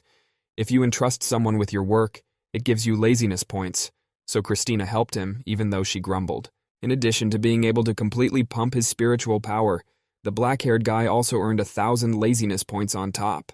The protagonist is excited to be the center of attention. He is excited to be the center of attention, and to have all eyes on him. Suddenly, the entire crowd starts cheering and shouting. Everyone sharply moved and stared at the device that measures spiritual power. There was a long-haired guy standing there. The meter showed his strength to be 105. That's an incredibly excellent result. Everyone here is shocked. This strikes our hero right in the heart, for he wanted to be better than everyone else. He doesn't understand how he can achieve such power at such an early age. Everyone around immediately begins to discuss the mysterious stranger who showed such strength. Someone said that the guy was from the royal family, but this kid seems to be completely relaxed. After him in line is Zubai. It's our hero's turn to show off. This unknown kid looks at the protagonist who is walking up the stairs. Their gazes cross. But after a moment, the young man loses interest and turns away, deep in his own thoughts. The long-haired boy left silently. Finally, it was time for Zubai to show his strength. The device shows the 99th level of spiritual power. Even though it's a big level, no one pays attention to him. Everyone is interested in this stranger, and they don't pay attention to Zubaya. A voice comes from the room reporting that a total of 12,000 students have passed the first round of the test. Zhao Shuyi sadly reported that God had not blessed their people, for there were far fewer students with the gift of cultivation this year. But Sun Yu-Zhen reminds us that there are still elites. There's a guy who has reached the 105th level. He could definitely be one of the top of the list. The elder is surprised to hear such a large number. The man assumes that the boy must be an orphan from an unknown family. All the guys step aside as the same guy walks by. His name is Zuo Dao, and all eyes are on him. Some gazes are filled with admiration and some with envy. The protagonist also looks at Zhu Dao with interest. The black-haired boy continues to stare at the guy unwaveringly. His gaze is filled with determination and a desire to compete. Suddenly, the protagonist was interrupted from his thoughts. Someone from behind called his name, and he immediately turned around. Behind him, our hero saw a girl in a blue tracksuit. She came over to meet him. Her name is Jingshu, but the guy sees the girl for the first time. She explains that they have passed the first stage and have gained about 99 levels of spiritual power, which means they will definitely pass the first stage. Moments later, a friendly and welcoming girl grabs our hero by the hand and starts greeting him because now they are classmates. The girl wonders why she hasn't seen the main character before, since she knows almost all the candidates with such power. Zubai explains that he was only recently rescued from the wilderness. Jingshu is greatly surprised when he hears such a thing. How did our hero manage to survive in the wilderness? Zubai must be a strong-spirited person to be able to overcome such difficulties. The boy was embarrassed and said that he was just lucky. Suddenly, the nice and small talk of the young guys is interrupted by a voice that informs that the second round of the test is about to begin. A man named Liu Zhongyang, who is the examiner of the second round of the test, appears in front of the crowd of guys. Everyone here is someone who wants to become great cultivators and better understand spiritual power. A blue spiritual power appears underfoot. A young man with a small beard informs them that if the color on the bracelet changes to red, it means they have beaten the dough. Putting on 12,000 bracelets with spiritual power is very powerful, yet terrifying at the same time. This teacher will teach them. The rules of the test may seem simple, but they are far from it. Some self-confident guys in the crowd think it's easy and they're sure to do well. Out of 12,000 people, one is eliminated every 2 seconds. The kid does the calculations in his head and realizes that they will have to run for 6 hours straight. After a moment, Liu Zhongyang turns to the guys again. He towered over the guys and announced that the test was starting. When they heard the signal to start the test, all the boys, like a pack, rushed in one direction. They started their long run. At first, it was pretty easy. The protagonist ran relaxed and thought everything was going to be just fine. But after a couple seconds of running, it was already very hot. The black-haired boy was sweating and blushing. Each step was harder and harder to take. After a couple more seconds, Zubai was already breathing very heavily and sweating. The boy was already very tired, but he couldn't give up. A man watches them from above. Every step on this path leads to the knowledge of spirituality, so it tires not only the body, but also the spirit. But it was not only our hero who was tired. There were already many guys dying of fatigue. They were all breathing hard and raggedly, trying to keep running. Ahead of the tired crowd, Jingshu and Ju Dao, the main character's new acquaintance, were running. They didn't seem to be tired at all and were still full of energy. The black-haired boy kept running no matter what. It was incredibly hot, and his heart felt like it was about to jump out of his chest. Liu Junyang looks at the timer and realizes that 5 minutes have already passed. The black-haired man looked at the clock carefully. A moment later, he loudly ordered to start sifting out those who could not escape. Now the real Hunger Games began. Hearing this, all the participants start running like crazy. Some of them have their wristbands already lit up red. Suddenly, off to the side, the protagonist notices a bright red color and thinks he has been expelled. The thought makes his heart sink, but when the young man turns around, he is relieved to realize that it was Wang Guo, who was running next door, who had been expelled. It's like a stone has fallen from his soul. Without hiding his emotions, the black-haired kid yells loudly about how he's just been scared shitless. It's embarrassing, but it's real emotion. Jingshu hears someone shouting from behind and turns around, trying to figure out who it was. The girl doesn't understand how Zubai can be so frail. She glares at the kid running behind everyone. But even so, the athletic girl doesn't slow her own pace. But the protagonist is now in a struggle with himself. There is no way he can drop out and be excluded. The young man must keep fighting. The black-haired guy has to keep fighting for the sake of everyone who has been by his side and supported him. Zubai can't lose. He doesn't understand why exactly. But thanks to Zubai's system, he may be able to save humanity in this evil and cruel world. The black-haired boy lifts his head and stares straight ahead. He cannot lose. He will fight to the end for those around him. But here, after a moment, it is as if our hero has a second breath and new strength. He will stand to the last man. With every second, the young man is getting faster and faster. A couple of seconds later, the boy is already catching up with the crowd of tired guys. The protagonist continues to run as fast as he can. The wind whistles in his ears, and with every second he leaves the contestants behind him, outrunning them all. At the very beginning of the running crowd, our hero notices his main competitor, Ju Dao. Zubai sees only him, ignoring all the others. The young boy's eyes are sparkling, and there is competition and excitement in them. The young man's goal is to catch up with Ju Dao by all means. But all of a sudden, when the kid takes another step, a bright blue light appears under his foot that he clearly didn't expect to see. The protagonist doesn't realize what is happening. Everything around him changes when a strange sky blue light appears under his foot. The kid assumes he has gone beyond. Zubayu seems to think that his spiritual power has increased. But is it possible that his spiritual power has broken through the limit of 99? Right now, Zubai is running past a guy who is proudly shouting that he is about to enter the path of the Tao. It seems to him that his spiritual power is growing very fast. Soon he will reach the heavenly path. Suddenly, on the other side, another participant runs from our hero who declares that it is impossible to get tired. This test is not a waste of time. The protagonist decides to check the level of his spiritual power and is very much surprised when he sees that it hasn't changed at all. He feels somehow different. Suddenly, something happened to these two participants who had just been actively running forward. It was as if their spirit had gone out of them. The black-haired guy is horrified as soon as he sees this, because he doesn't understand what happened to these two, who were just fine just now. The male overseer begins the story that 100 years ago, a great monk of their school proposed 3 basic rules for cultivation. First, don't be in a hurry to embark on the path to the Tao. Second, don't lose your spirit. Third, don't give in to temptation. 3 basic rules to advance further on the path of Tao. However, the path of cultivation is full of temptation and danger, and only a person with a strong will and spirit will be able to overcome it. The black-haired man shifts his gaze to the tired crowd of guys. Those who cannot bear all the hardships and temptations will be excluded. A moment after his words, all the guys who are running behind our hero have their bracelets turn red. That means they're out. For a while afterward, the boys kept running, but the warden grumbled and said they were frustrating him a lot. It's only been 15 minutes, and they're already about 1,200. He sadly reports that this is the worst class of candidates in the history of the school. Experiencing the heavenly road is only a simulation of the real road, which is far more dangerous. Driven by greed, you can go crazy and lose your spirit. The male warden wants to shame the boys who seem to be embarrassed enough as it is. Now our hero realizes what's going on. But the man singles out one candidate who did not give in to temptation at all and devoted his whole self to the exam. Our hero pays no attention to these words and drinks water. But when the man calls his name, the protagonist chokes on that water he just drank. He obviously didn't expect to hear his name. The male supervisor announces with a smile on his face that this is the best result in the second test. This is Zubaya's score. After a moment, the man calls out to everyone present to applaud the black-haired kid for doing so well, but everyone is whispering and doesn't realize who Zubai is. Jing Shu, when she heard this, was very happy for her new friend. She was betting that the kid would go crazy like everyone else, but the black-haired boy doesn't seem to care right now.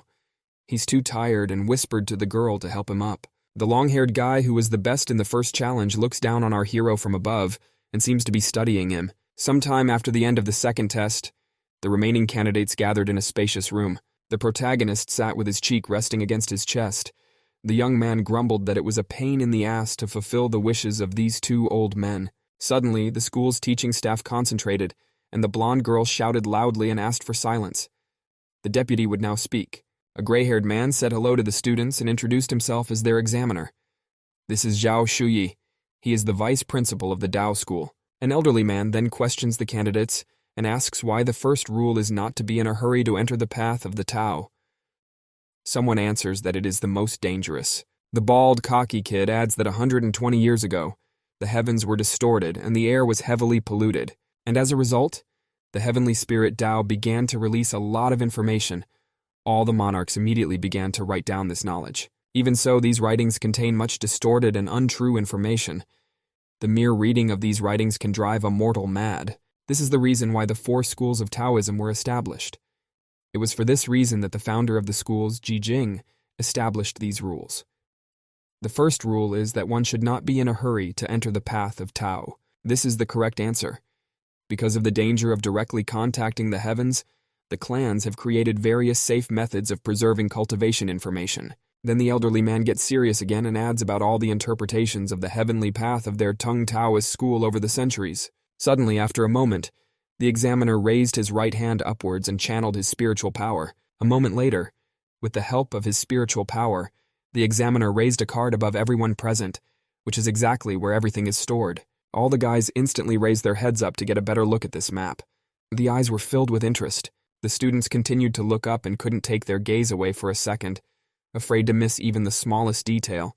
The protagonist, like everyone else, continued to stare at the map, cocking his head upward.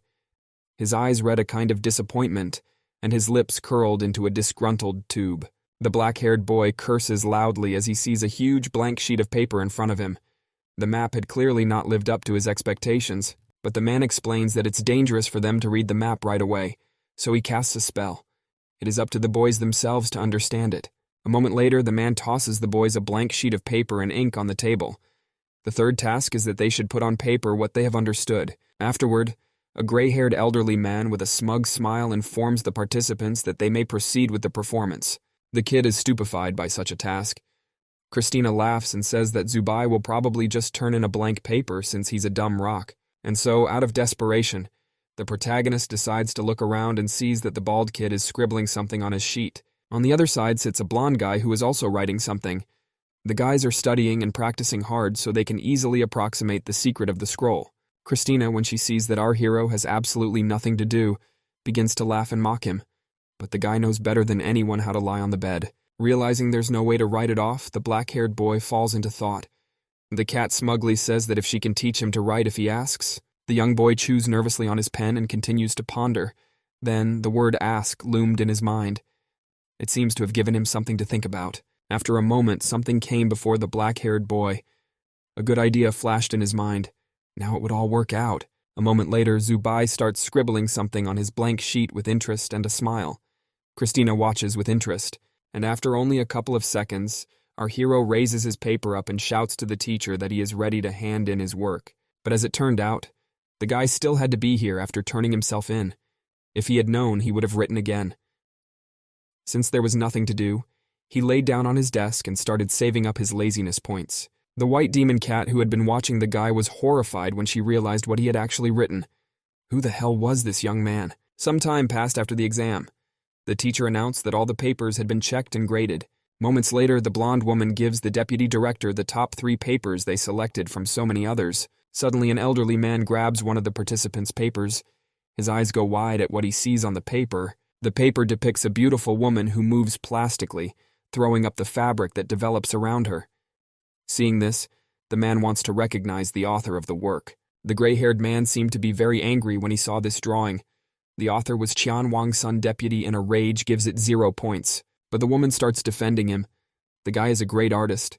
He seems to have a hidden painting ball technique, and his first 2 test scores are among the best. At this time, the blond man sneezes loudly. Something itched sharply in his nose. After a moment, he closed his eyes and sneezed thunderously. After the blue-eyed guy sneezes, he wipes his nose and thinks that someone seems to be thinking of him. There's a saying. Suddenly, a bald guy comes up to Zuo Dao, who was sitting near the wall, and suggests him to rest, because even now he was practicing hard. Why, the young man sits up to the kid and says he wrote everything down and even seemed to understand something, but he doesn't know how many points they'll give him for it. He shoves him in the shoulder and asks about his progress. But for hair, the kid doesn't answer. He's very serious. He's doing a set of breathing exercises right now. He's serious, determined to be number 1. A man whose black silky hair is braided into a ponytail inspects one of the works and sees a method of vicarious cleansing and breathing on it. Then the serious and slightly disappointed man looks up and turns to the deputy. He thinks that the man has given Zuo Dao his method, objects because their talented students weren't even studying, so the older man couldn't even pass it on to outsiders. Suddenly another elderly man comes out from behind and asks to see the paper. He immediately holds out the paper to him.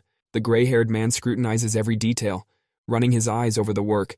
The method is very similar, but it is not their old man's method. In fact, this method is ridiculous, because only 30 to 40% of true clouded breathing and cleansing are obtained. But if Zuo Dao can further comprehend the scroll in the future, he will become the pillar of their school.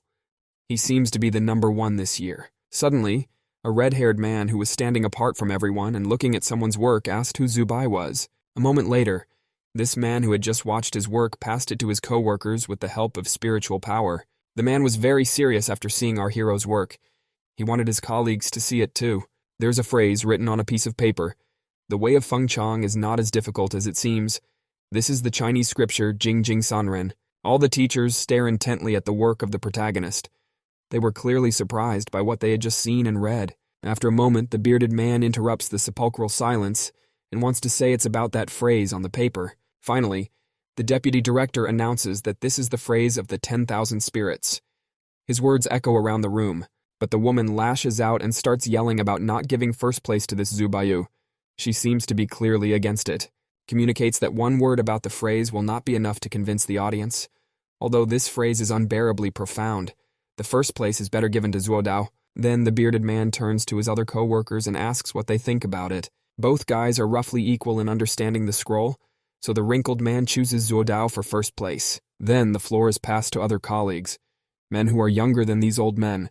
Ian reports that in the second test our hero impressed him a lot, so he needs to think hard. These 2 phrases, although not specific like the breathing technique, have practical benefits. Zubai understood the Heaven Snatcher's scroll much more. The kid is probably still a rough diamond, but he clearly has a lot of potential and could prove valuable, so Yang chooses Zubaya without question. Then the vice principal asks Teacher Shin for his opinion. The man looks at the black-haired boy's work again.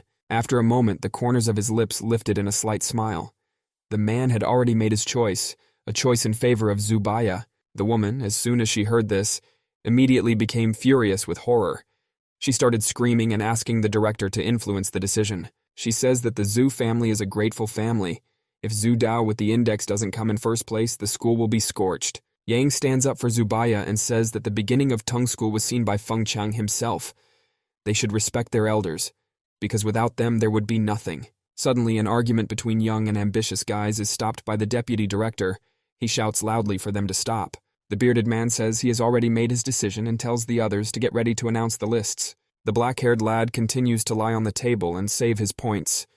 The young man eagerly awaits the announcement of the results. The kid doesn't know if this phrase can fool the inspectors. He doesn't even know if there is such a scripture. Can he pass the test? And here, just a moment later, our hero is taken out of his thoughts by a loud voice, which informs that the test results have arrived. All the boys immediately run up to the stand and start looking for their name.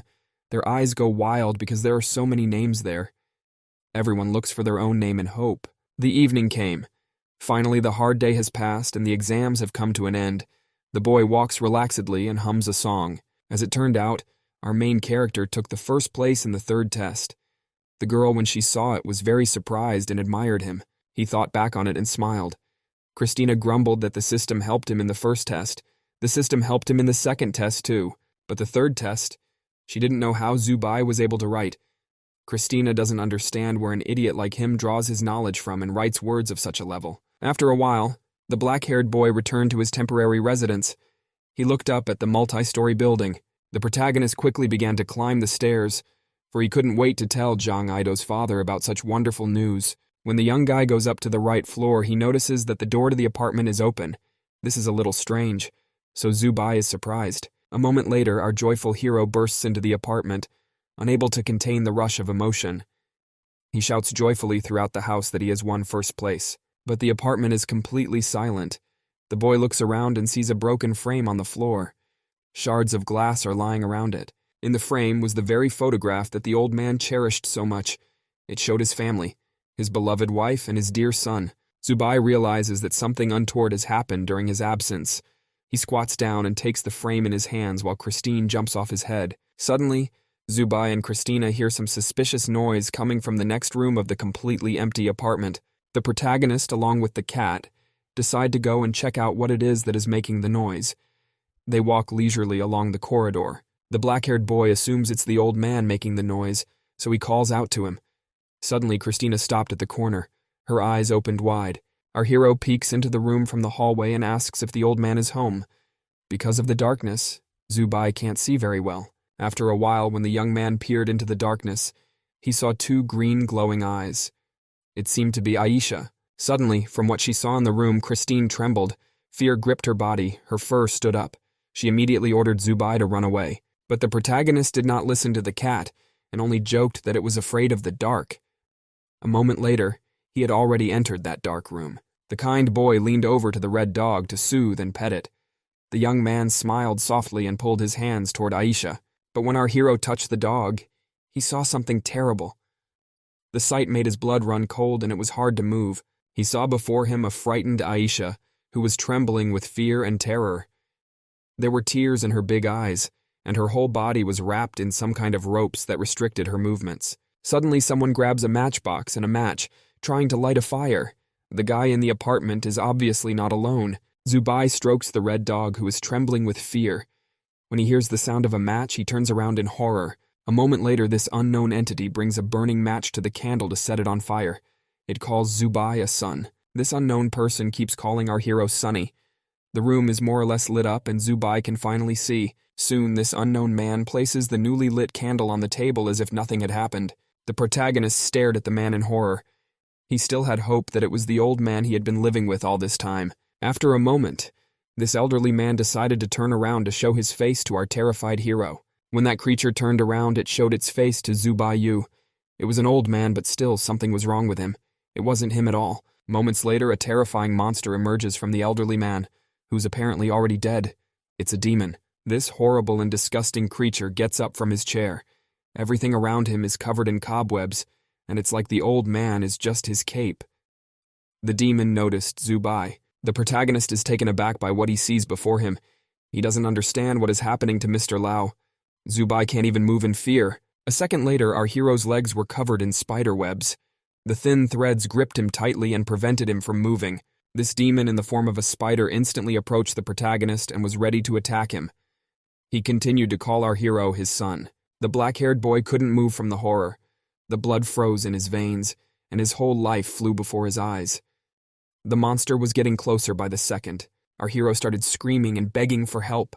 Then suddenly the thin threads of the web broke into many pieces. A thin web hovered in the air as the black-haired boy tried to recover from what he had seen. Some unknown person freed him and Aisha.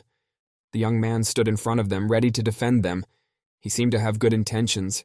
The man had long green hair braided into a ponytail. The unknown man had used some kind of spell to defeat the demon. This unknown hero enlarged his seal and directed it towards the horrible creature that awaited its fate. A moment later, that yellow seal that the unknown had sent out grabbed the monster and prevented it from moving again. After a couple seconds, the spider stopped fighting and lowered its head. It seemed to be defeated. Our hero was able to survive thanks to a miracle. Moments later, the stranger turned to our hero. Fortunately, this kid made it in time. Thanks to him, Zubai survived. The black-haired guy scrutinizes his savior and assumes he's a cop when he sees the name tag on his suit. A cute guy asks if the main character is doing well. His appearance is quite unusual because here in the center of his forehead there is a green stone. Sometime later, a doctor arrives on the scene. He examines the old man's body from which an already dead demon peeks out. There are several other people in the room besides Zubaya. There is some commotion, and candles are lit on the table. On the wall hangs a photograph of Zhang Aido covered with a black ribbon. At the bottom of the picture are candles. The guy is shocked at the sight of it. The protagonist realizes that Zhang Aido has died. His face is filled with horror and regret as he realizes this. The man who happened to be a police officer after all offers his condolences for such a huge loss. It's really terrible. The black-haired guy is having a hard time speaking or reacting in any way right now. He's only interested in the question of how exactly Zhang Aido left his life. The search and rescue team encountered a heavenly demon, and Zhang Aido sacrificed himself to cover the retreat of his comrades. Zubayu is sadly informed that the jar of ashes is completely empty. There is nothing left of Zhang Aido, not even a speck. The protagonist falls into the abyss of his thoughts. The young man recalls all the moments he spent with the bearded man. He was positive and brave. As he scrolls through all these memories in his head, a storm of aggression and rage overwhelms his body. He clenched his fist tightly. The policeman continues his story. The old man was completely shattered and there was nothing left of him at all. Then a distorted particle was born. A blurry memory pops into our hero's head of how the old man made him a breakfast of love a couple days ago in the morning. Then the colorful and vivid memories are abruptly interrupted by gray and dim ones. Zubai imagines Mr. Lau holding a vase that didn't even contain his son's ashes. Before the black-haired kid comes the realization that Mr. Lau himself has turned into a demon from being completely broken and depressed. The boy can barely think after the loss. The boy doesn't understand why the vaccine didn't stop the distortion. The policeman explained that the vaccine did not work 100%. The distortion was due to severe emotional distress. Over the past few years, the level of contamination in the air has increased significantly. Zubai wonders if the old man will be able to return to his former appearance. Considering his age and cultivation, it's impossible. The gray-haired man is taken away in a rocking chair. In order to avoid the second stage of infection, severe measures have to be taken. Namely, the grandfather will have to be killed. That would be euthanasia. Finally, the whole mess with the old man's body and the paperwork was over. The night dragged on for an incredibly long time. Moths flew to the light bulbs. An elderly man's apartment was sealed with yellow tape. By the door stood a woman who was crying madly and hard.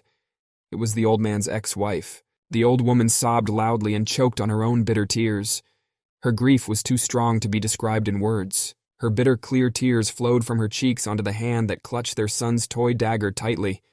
The hand trembled. It was incredibly painful for the protagonist to look at such a heartbreaking picture. He blamed himself and only himself. He wants to leave quickly, but the policeman puts his hand on Zubaya's shoulder and asks him not to blame himself, because this happens a lot. But the black-haired boy reports that he doesn't blame himself.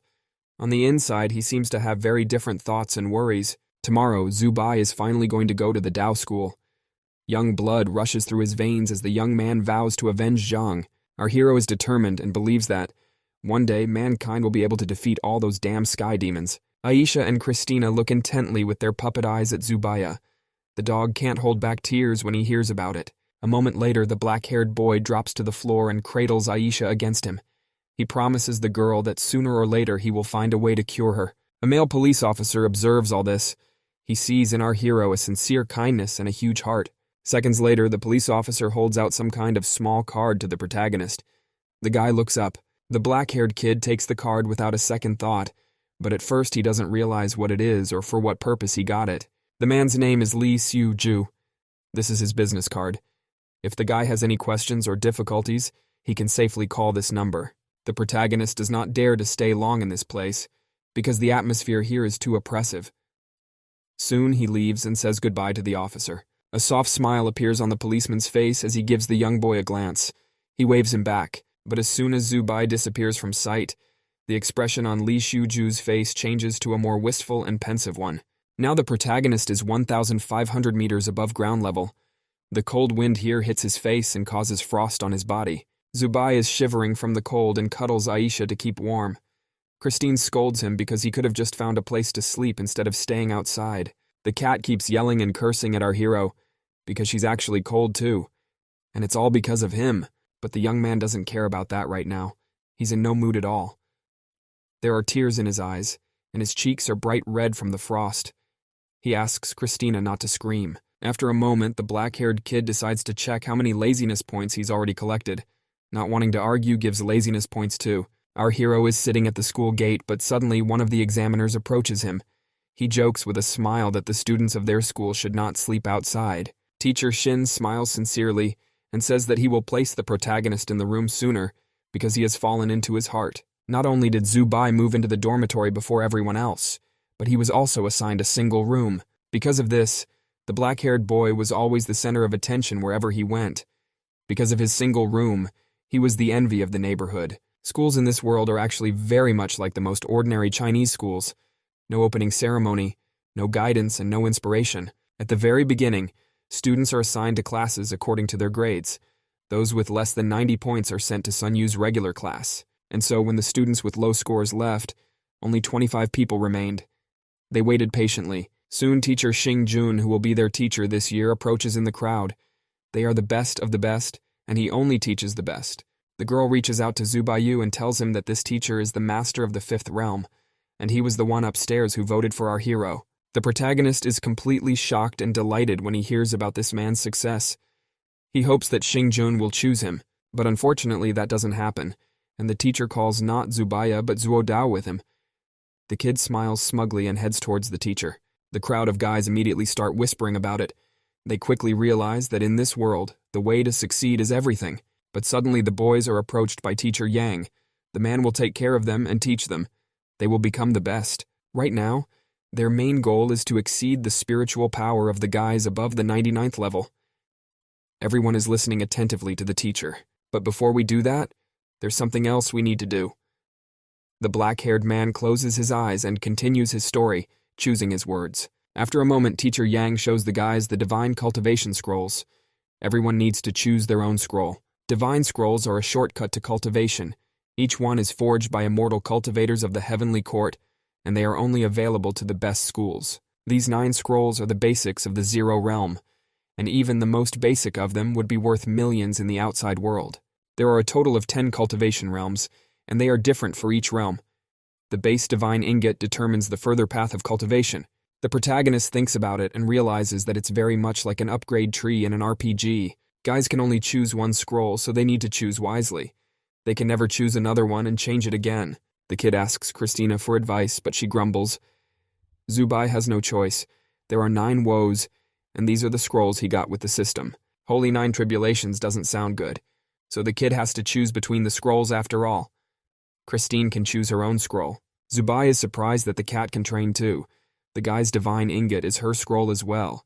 If it is practiced by her, it is practiced by him as well. But the main character realizes that, unlike the other guys, he has another tree to climb. A moment later, our hero jumps up and picks out a sword scroll.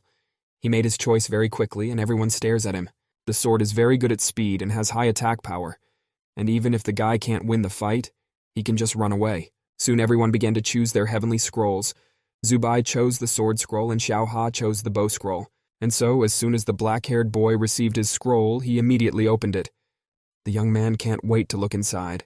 The scroll was immediately absorbed into the main character's head. The black-haired boy was about to recognize what it said. But suddenly, some bright neon purple hand appears in our hero's mind, preparing to grab the scroll. Suddenly, after a moment, that hand shoots off the kid's scroll with its finger. This makes Zubai angry, and lo and behold, a heavenly divine scroll flies right into the little cat's paw. If Zubai doesn't know how to use the scroll, then let him give it to Christina. The white fluffy kitty hugs the scroll and informs us that for as long as she can remember, she has always wanted to be a swordswoman. A moment later, a light and bright seal appeared around this scroll. This seal is incredibly beautiful. It has many details and patterns. But just seconds later, that bright yellow seal turned gray and dull, but it was still incredibly beautiful. Christina doesn't have enough spiritual power to cultivate, so she asks the protagonist for a cool breathing method to share. Our hero remembers that he has his scrolls, and he should have used it back when he was low on laziness points. And so, after a moment, the black-haired kid decides to click on one of the icons that sits at the very bottom of the menu. He was already frustrated that nothing was happening, but after a couple seconds, that blue icon sparkled. There were thin yellow sparks coming from it. A thin spark, the size of a spider web, went straight to the black-haired boy's head. He didn't even blink an eye. A moment later, a huge seal appeared in front of our hero. It was much larger than Christina's seal, which was like a grain. Suddenly, Christina and her seal hit this giant disc, and it was as if it began to suck her in. The protagonist looked at his divine disc with admiration. It was as if the boy wanted to memorize every detail, every little thing. Teacher Yang said that each level of the divine disc had many star points. First, the boys should pour their spiritual power into one of the points. Hearing those words, the black-haired boy closed his eyes and concentrated. The young man pondered over the teacher's words. Zubai sees the very point where he needs to pour his spiritual power into. The brave boy decides to do it right away and see what happens. When he did so, an interface appeared in front of Zubai. The star point should strengthen the guy's body and make him more enduring. Next, Zubai sees a lot of words in front of him. It's slightly intimidating. Each star and point has individual techniques that definitely need practice. Practicing the divine scroll is not 100% safe. If the children have any questions, it is better to contact the teacher at once, because the consequences are irreversible.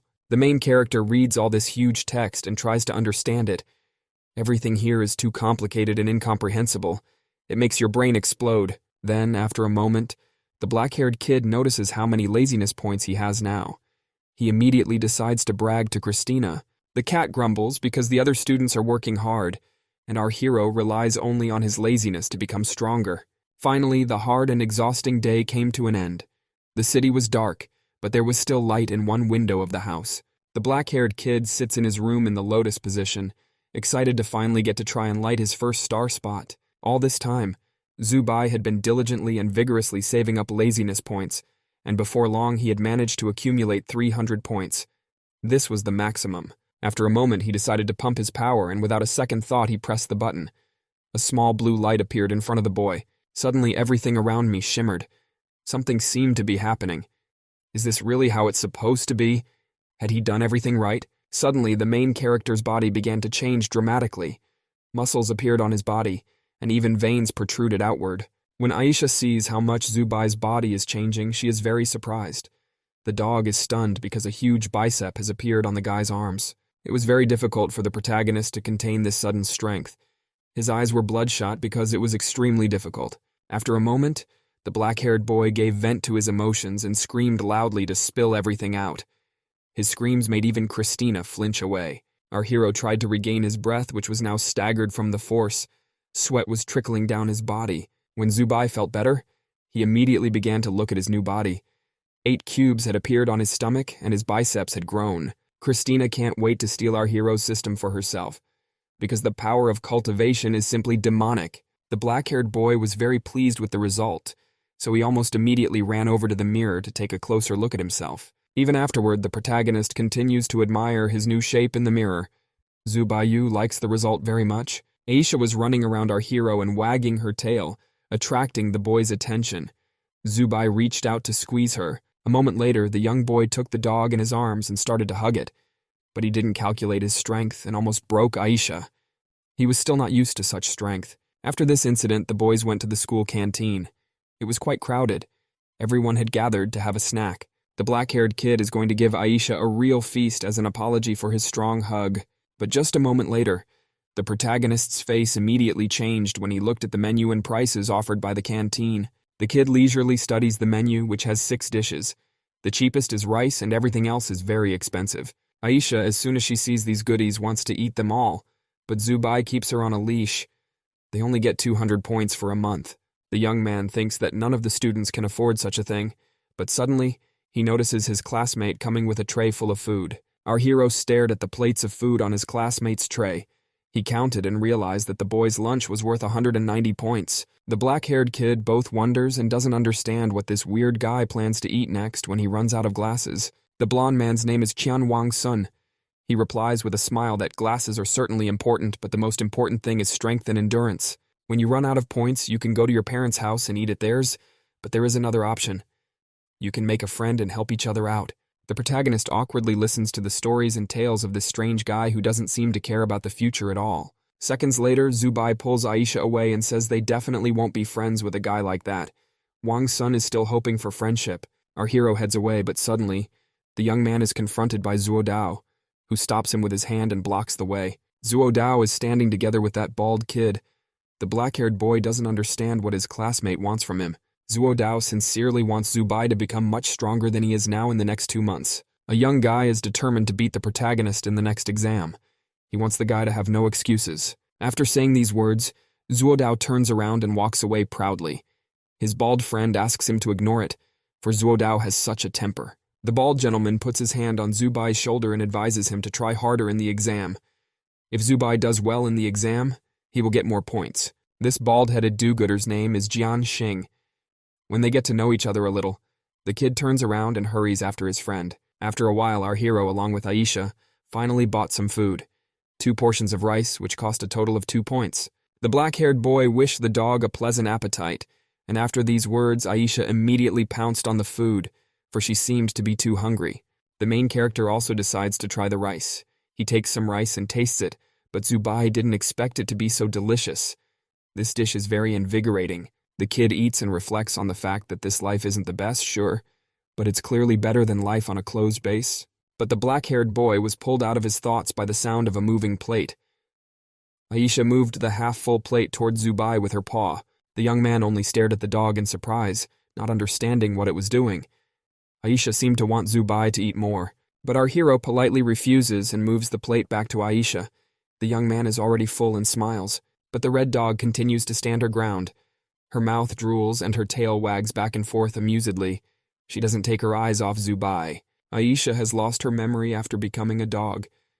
She seems to think everyone is starving to death and doesn't want the guy to die. Realizing this, the black-haired boy reaches out and looks at the fluffy Aisha. He reassures her and tells her that the horrors that were at the base no longer concern them. The protagonist tells her that people are no longer starving because there is plenty of food. This brings tears to the dog's eyes. Moments later, Zubai smiles widely and shouts a promise to the entire dining hall that he will earn a lot of points so that he can then buy Aisha anything she wants. Hearing such encouraging words, the dog barks happily and seems to smile. Aisha trusts Zubai completely. The black-haired boy looks lovingly at Aisha, who continues to eat quietly after Zubai's words. Thus, another school day flies by. A gloomy night has fallen on the city and the light is on in only one window in the apartment building. When the kid returns to his room with Aisha, he hears a disgusting odor in the hallway that makes him feel nauseous. When the guys approach the room, they notice that the door to the room is open. This is quite strange because Zubai used to close the door behind him. The protagonist heads to the entrance of his room, covering his nose and mouth with his hand to avoid inhaling the horrible odor. But when the young man looks inside, he comes to a great horror at what he sees before him. Sprawled out on the floor is Christina. She is lying in a star pose on her back. The boy doesn't understand what's wrong with her and whether she's okay. The black-haired boy and Aisha stared in surprise at Christina, who continued to just lie there and not move. The main character pointed a finger down at the doggy, signaling that they now needed to check out what had happened to the cat. A moment later, our hero cautiously crosses the threshold of his room, intent on learning the truth. Zubai sits down next to Christina and puts his finger up to her nose to check her breathing. The cat is barely breathing. Then, as a precaution, the black-haired kid used his spiritual power to check the room. Seconds later, the entire dark room is filled with our hero's spiritual power. He decides to check if there is something dangerous for the guys. The boy decides to be reassured because he was being chased by monsters everywhere. Zubai hopes that this won't happen at the Tao school. The protagonist carefully proceeded to examine his room. With the help of spiritual power, the guy penetrates into the most inconspicuous places. With spiritual power, the black-haired boy carefully pushes back the chairs and peers into every corner of the room. After a moment, Zubai uses his spiritual power to peek behind the curtains, checking to see if there was any danger. When the protagonist is personally convinced that there is no one in the apartment and it is safe, he relaxes a little and calms down. When he is satisfied that it is safe, he allows Aisha to enter the apartment. Above all, he is responsible for her life. The boys worryingly run up to Christina, who continues to lie motionless. Aisha starts licking the cat and Zubai kneads her paw. After a moment, the fluffy kitty slowly opens her eyes and doesn't seem to immediately realize what's going on here. The first thing Christina sees after she opens her eyes is Zubai and Aisha leaning over her and watching anxiously. From such a surprise, Christina jumps up sharply and her fur becomes frizzy. She was frightened and screamed loudly. After a moment, out of surprise and fright, Christina immediately jumped back on the table. She didn't understand why Zubai and Aisha were looking at her like that. The kid is very surprised that the cat didn't notice that it had fallen asleep, because the door to the apartment was wide open when they returned. Christina is shocked when she realizes the door was open. The cat just wants to be stronger. She needs to unlock the divine scroll. Suddenly, the black-haired kid notices some piece of paper under Christina's paws. There is also a brush stained with red paint. Upon seeing this, the protagonist instantly runs over to the table and pulls Christina aside to examine what she was standing on. Our hero scrutinizes a piece of paper on which some hieroglyphs are scribbled. They are written in bright red paint. The kid immediately panics and crumples up the paper. It seems that school is not as safe as it should be. We need to catch up. Moments later, the protagonist's musings are interrupted by a loud banging on the wall and noise from the neighbor's room. Zubai, Christina, and Aisha peek out from around the corner of their room and try to figure out what's going on in the next room. Christina and Aisha are hugging each other because they are very scared by this noise. They want Zubai to go and check what is going on. After a moment, the black-haired kid decides to go and check after all. There's a red light coming from the next room. The young man doesn't understand who could be so reckless as to turn on such a bright light at night. After a couple seconds, the protagonist carefully peeks into the room, trying to see if the owners are asleep. But all of a sudden, some girl with thick black hair looks right out of the room. Our hero was very frightened by such a surprise. The girl had indeed appeared too suddenly. He explained that he lived next door, and there was a lot of noise coming from their room, so Zubai decided to find out what was going on. But the gloomy girl does not answer his questions or words in any way. Instead, she just smirks strangely and says that everything is normal. Having said that, already a second later, the neighbor abruptly slams the door right in front of Zubai's face. After this situation, the black-haired boy goes back to his room and turns off the light. Then Zubai lies down in bed. The kid isn't asleep yet. Instead, he's staring at the ceiling and thinking about the fact that it's going to be hard to find common ground with the neighbor. But after a moment, a wild noise was heard from the next room, which made the boys jump. It was actually creepy, so our hero got under the covers with his head. He didn't realize how he was going to sleep. After such a stormy night, the next day comes. There are many notes on the blackboard. Teacher Yang explains to the children about the transformation of the 5 elements yin and yang. That's today's lesson topic, and in order not to stray from the path of the Tao when using it, it is very important not to forget the basic rules. But our hero is very difficult to perceive information because his neighbor knocked on the wall all night, because of which he did not sleep. A young boy yawns sweetly, making tears appear in his eyes. He is too sleep-deprived and unprepared to study. The young man looks around and sees that his classmates understand everything, for they have been practicing the breathing method and reading Taoist scriptures since childhood. But the main character's head is boiling from such a volume of information. Unlike his classmates, he has no basic knowledge and understands nothing at all. And since everyone around him is working so hard, the black-haired kid can't afford to waste that precious time in class. And so when Zubai came to this conclusion, he immediately collapsed onto his desk, deciding to sleep. This was no less important. Our hero's sweet and peaceful sleep was noticed by the girl who was sitting next to him. While Zubai was sleeping, he was saving up laziness points. A classmate was greatly surprised when she realized that the main character was actually asleep. It was hard to believe. A moment later, all eyes in the classroom were on the black-haired boy. They stared at him dumbfounded. Wang Sun also noticed that the black-haired kid had fallen asleep. He remarked that it was very impertinent to sleep in class on the second day of school already. The bald guy rubs his bald head and stares at Zubaya unceasingly as well. Apparently, he is certainly a guy with a temper. Just a moment later, a huge hand created with spiritual power appeared above our hero, and then when his hand was clearly above Zubai, he abruptly lowered down and hit the sleeping kid's head with all his might. Teacher Yang was very angry because in all the 12 years that man has been working at the school, our hero is the first one who dared to sleep in class. This blow really woke up the protagonist. He grabbed his head, which was very sore and throbbing after the blow. The black-haired boy keeps grabbing his head and trying to reduce the pain somehow. The blow was indeed powerful. Zubai looks at how many laziness points he accumulated while he slept. The laziness points went from 60 to 70. The fact that he slept at night didn't do anything, but in class it did. A young man calmly explains to the teacher that he takes in information better when he sleeps, but if it interferes with the lesson, he will stop. The main character sits quietly at his desk while the rest of the class stares at him again. All the classmates seem to be experiencing Spanish shame. A moment later, the enraged teacher bangs his hand on the table with all his might because this is absurd. A man is yelling at Zubai. Tong City gives him all the resources and this cheeky man allows himself to make jokes. And then, just a couple seconds later, a hand made of spiritual power grabs our hero by the hood and lifts him from his seat.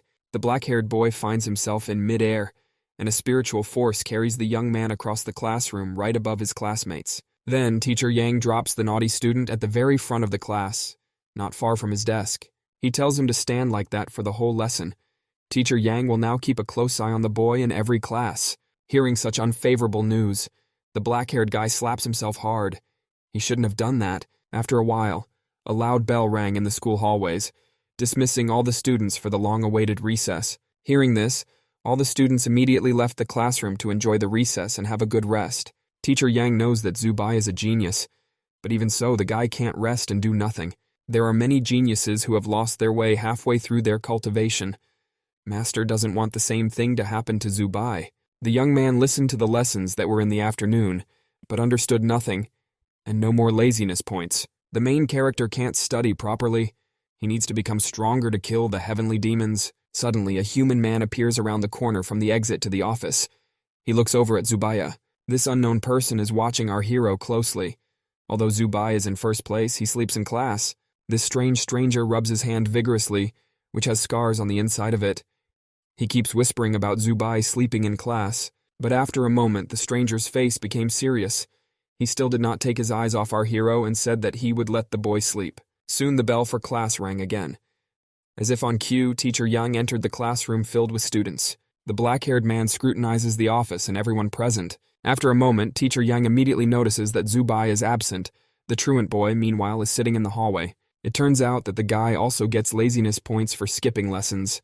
The main character really doesn't understand John's lessons. Christina points out the pros of our hero at least having a room where he can sleep soundly at all times. Suddenly, the door to the study room slammed shut with a violent rumble. Teacher Yan walked out of the study room. The man was furious with our hero. He went out to find the rascal. When Teacher Yang found out about Zubai's truancy, he was going to go to his dorm room first so that he couldn't escape. But a teacher needs to teach. So when he went back to the classroom, Zubai would return to the room. The young man had to avoid meeting with his teacher to avoid getting the full brunt of it. The main character was amused to play with the teacher and tease him. Christina was also amused to watch it. When Teacher John left, the kid headed back to the dormitory with Christina, humming a little song. When our hero walked down the hall and reached his room, there was some scrap of paper sticking out of the door. It was rather strange and unexpected, but no less interesting. So the young lad immediately unfolded the sheet. The note says that Zubai is an able boy, but he still has to attend classes. The teacher won't just let it go, but Zubai decides not to dwell on it and just tosses the note aside. Thus another school day flew by. The sun was almost hidden behind the horizon, painting the sky with orange colors. Suddenly, when our hero is already lying in bed, he hears a loud knock on the door. Someone is demanding that he come out. The black-haired boy listens to a voice that invites him to go to night classes. The stranger screamed that she was pregnant with Zubaya, and if he didn't come out, she would have an abortion. Upon hearing these words, the enraged protagonist bullets out of his bed to deal with it. The black-haired boy opens the door abruptly, wanting to know who is standing behind the door saying those words. But Zubai is surprised when he realizes there's no one behind the door. Could he be hallucinating? But suddenly a little girl pops up in front of our hero who is very angry. Her red hair is in a ponytail. A girl is furious with the main character. She insults him with various hurtful words and says he did it on purpose. This is Xiao Shi, who came 10th in the test. That's probably why she's angry. The black-haired kid doesn't want to finish listening to the little girl and just closes the door in front of her. The angry girl continues to stand in front of the slammed door. She doesn't seem like she's going to leave. Xiao Shi seemed to be devastated at this strange guy's impudence. How could he do such a thing? After a moment, the girl can't stand it and screams his name throughout the hallway. Zubai has taken her out completely. She was banging on the door. A lot of people make sacrifices so that the guys have time and materials to practice. Xiao Shu continued to pound on the door, trying to reach the guy. Her fists were already hurting. She cried, for her parents had gone to the front lines 5 years ago and never returned. The girl doesn't want to waste her time, so she just leaves, saying that Zubai doesn't deserve a place in school. Such words really made the protagonist feel empty. The girl was right, but he has a different path. The black-haired boy strokes Aisha, who also felt very sad at those words. Tears came to her eyes. The guy doesn't care about what Xiao Shu and the others say about him. He has another goal. He must become stronger. Moments later, the protagonist decides to fill 2 more empty stars with his spiritual power. And so before long, the previously empty stars are filled with his power. Zubai did so without hesitation. Just a moment after that, our hero feels an incredible power that spreads throughout his body. It's incredibly painful, and it makes our hero curl up on the floor and beat in agony. His body is covered in cracks.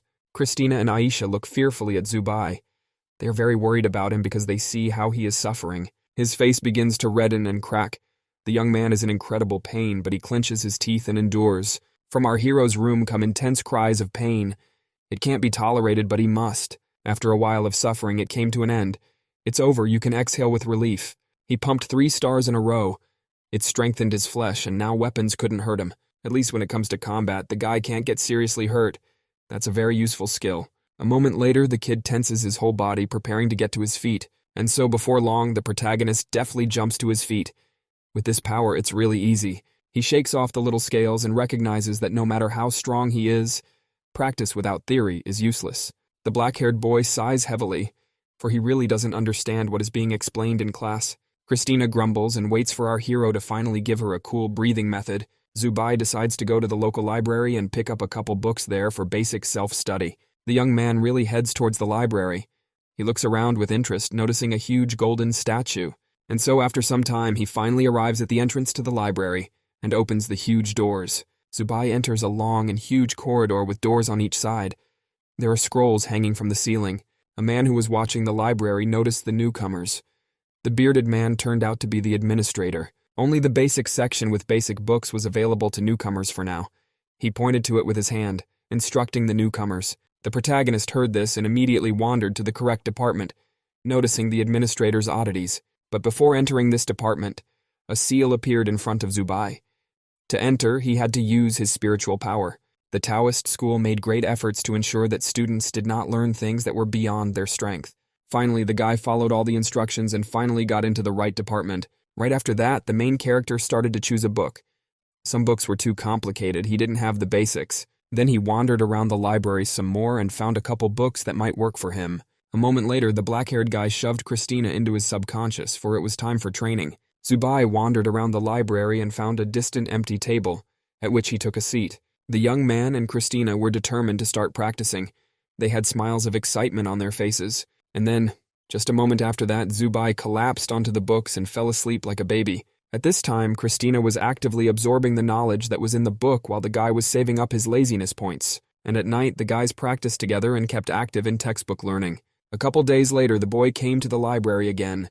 The young man yawned sweetly after his nap and pulled himself up. The points of laziness after a day's sleep have increased significantly. Now he will skip daytime classes to sleep and will learn theory at night. Zubai advises Christina to take a break, because she still can't outrun him no matter how hard she tries. But the cat proudly stands her ground. She will train to increase her strength to level 99, and so soon the day is replaced by night again. Our hero, humming a song with a pile of books, goes to his room. When the guy goes up to his floor, he hears heavy shouting from the hallway. He gets curious. He looks out from around the corner and sees some guy reprimanding his roommate and telling her she won't pass her exams. Such words made the girl stiffen, but she still quietly squeezed out that she would try. The guy keeps yelling at her and telling her that she won't achieve anything, because the main thing is talent, not effort. Such words make the girl shiver, and to calm herself, she hurts herself.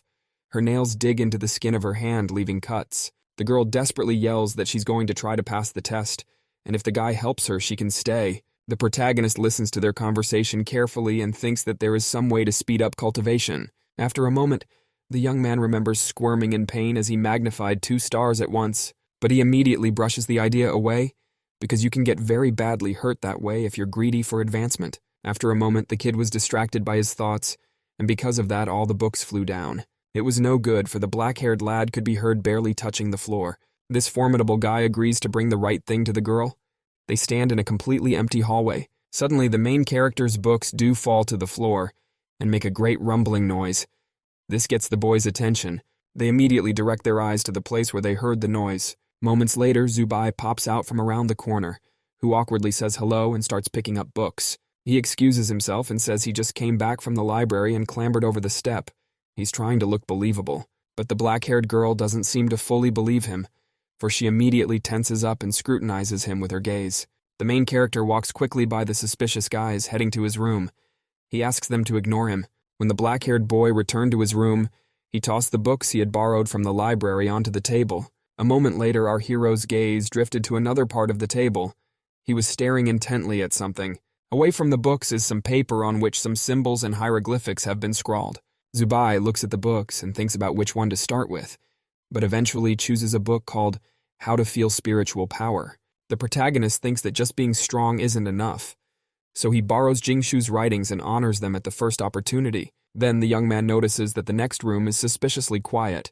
There is no noise, not even a knock on the wall. Meanwhile, snoring is heard in the other room, which is next door to the very room with suspicious neighbors. One of the guys sleeps and snores loudly, which is the reason why his roommate can't sleep well. The noise is too disturbing. The bald kid is thinking about switching roommates because Sun Chuan snores too loudly. But suddenly, Jian Xing hears loud banging on the wall, which disturbs him even more than his roommate's snoring. The bald guy is specifically annoyed that the neighbors are disturbing their sleep again. He is full of rage and wants to deal with it. But suddenly, when the young man tried to stand up, he realized he couldn't. His body would not move or obey him.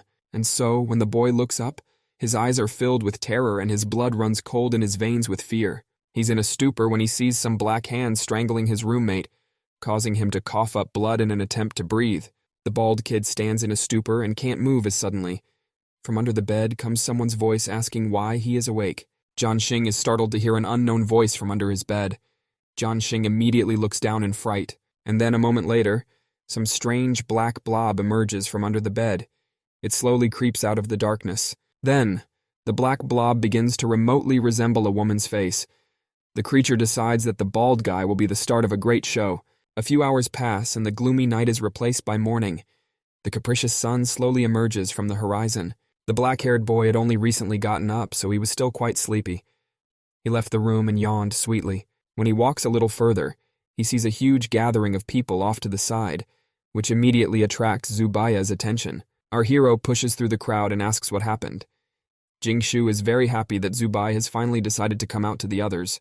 In the center of the crowd are the doctors who are carrying 2 people out on gurneys, with teacher Yang walking in the front. 2 students in their class were attacked during the night. Unfortunately, one of the boys did not survive the attack. Sun Chuan, who ranked 7th in the test, died, and the kid who took 4th place in the test was fortunately able to survive, but was seriously injured and is now in critical condition. Hearing such terrible news, the main character comes to shock. Who could have done such a terrible crime? Jingshu, as always, had gossip about it.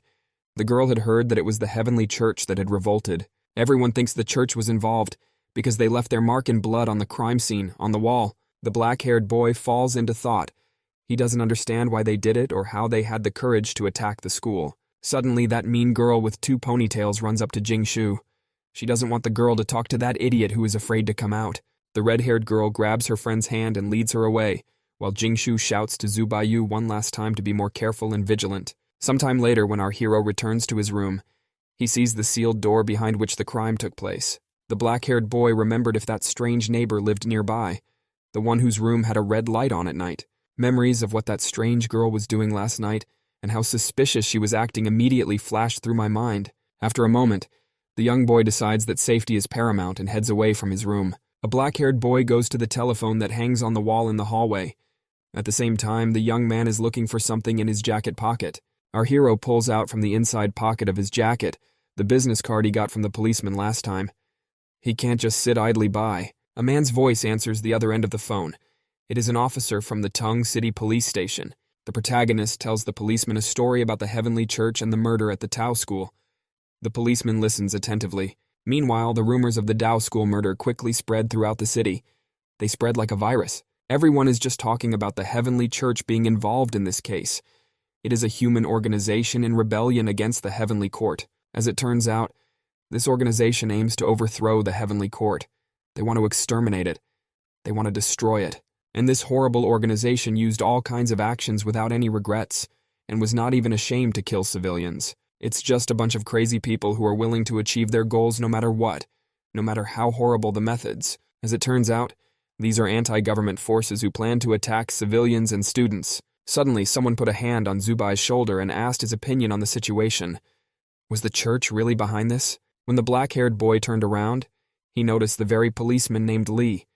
The boy was very happy to see him, but Zubai thinks it's impossible to draw any conclusions yet, because one sign can't tell us much without more conclusive evidence. Mr. Li smiles and looks at the black-haired boy.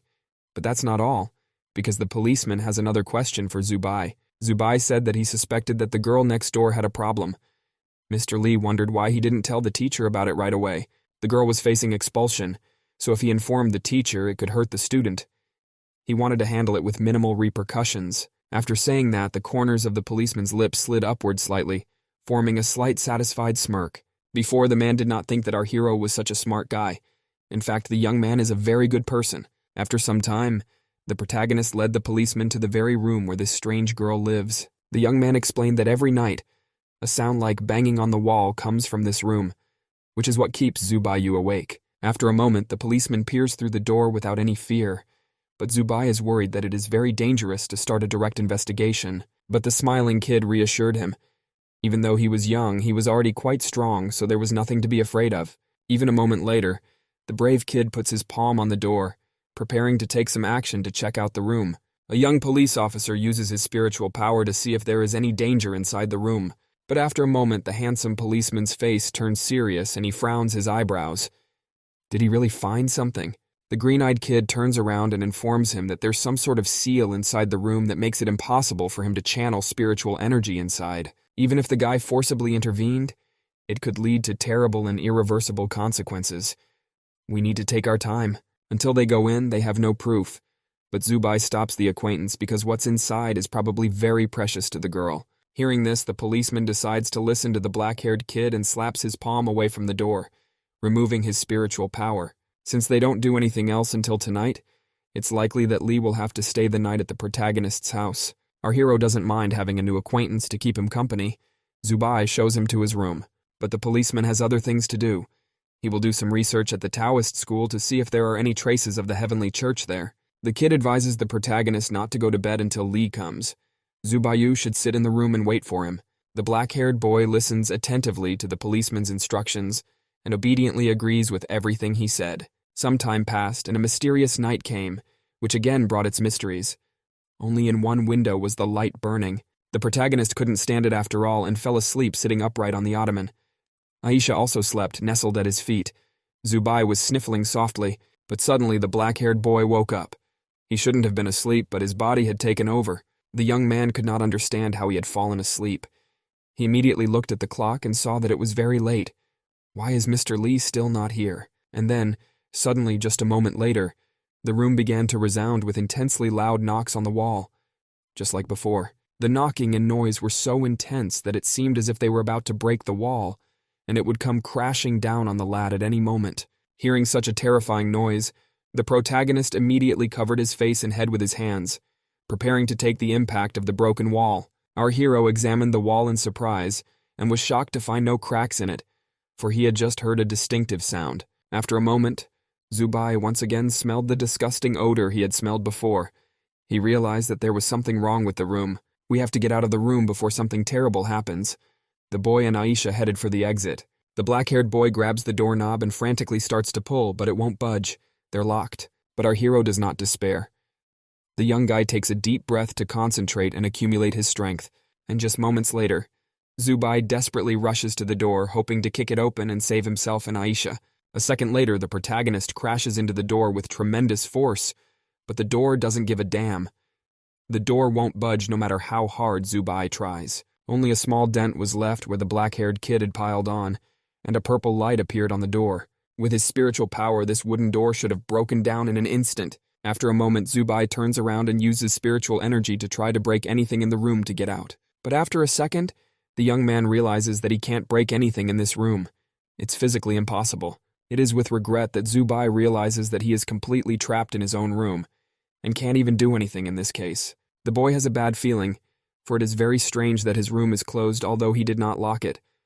Aisha hides behind his leg, but all of a sudden, the plucky doggy jumps straight forward and rushes towards one of the walls. Zubai doesn't understand the reason for this. A moment later, and Aisha tucks her tail and runs up to one of the doors. She starts barking relentlessly at the closed doors. The protagonist crouched down to the dog and started stroking its head, trying to calm it down. The young man did not understand why it suddenly started barking. Suddenly, the guy hears a voice asking why he's awake. Moments later, a loud bang on the door knocks the doorknob off. The black-haired kid really wants Christina to wake up and help him in some way, maybe even with advice. But after a moment, he realizes that calling for the cat is pointless, because she's training now. There's no hope for her.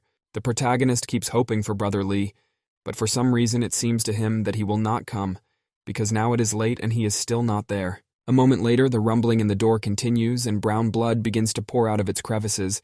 There's a lot of it, and it gradually fills the floor. The black-haired kid is completely horrified and stunned when he sees this. He finds it hard to believe his eyes. Fear grips his body. From this, the young man falls to the floor and frantically begins to crawl away from the door, from which an endless stream of blood continues to gush. The young guy touches his hand to the blood. Now his palm is red. He doesn't understand what to do, for he can't even fight back. In despair, our hero just sits down and does not understand what to do. Is there nothing left to do but sit and wait for his own death? A black-haired boy looks into a pool of blood and sees his reflection in it. Suddenly, a thought pops into his head. If the villains could kill him, they would just kill the spell because they don't need that kind of difficulty. So they want to trick him. The boy remembered reading about hallucinations. It is the use of psychic energy to affect a person's 5 senses. Zubayu, first of all, needs to calm down. He sits in the lotus posture and relaxes. One must use spiritual power to feel the room. And now, just a moment later, the scarlet blood that had so horrified the boy was slowly disappearing from his hands. It was really an illusion. Gradually, the brown blood that filled the floor began to slowly fade away. His penetration wasn't as strong as he thought. Our hero stands up and selflessly shouts to his opponent not to hide if he's not a coward. He is ready to fight him one-on-one. The protagonist is open to battle. Suddenly, everything around him starts to collapse and a black silhouette appears in front of him. This black silhouette, which looks remotely like a human, speaks his name loudly. Its eyes glow a bright white color. The black-haired boy is in a stupor. The young man can't move and only stares at his opponent. Suddenly, an enraged Brother Lee appears in front of his eyes, shouting to wake up Zubaya while tearing his voice down. Just moments later, the kid flies into the protagonist and punches him in the face with a fist that he's sure to wake up. The young man immediately felt the full force of the policeman's blow on his face. It brought tears to his eyes. The policeman sat on top of our hero and made another swing of his fist, preparing to strike so that Zubai would definitely wake up by now.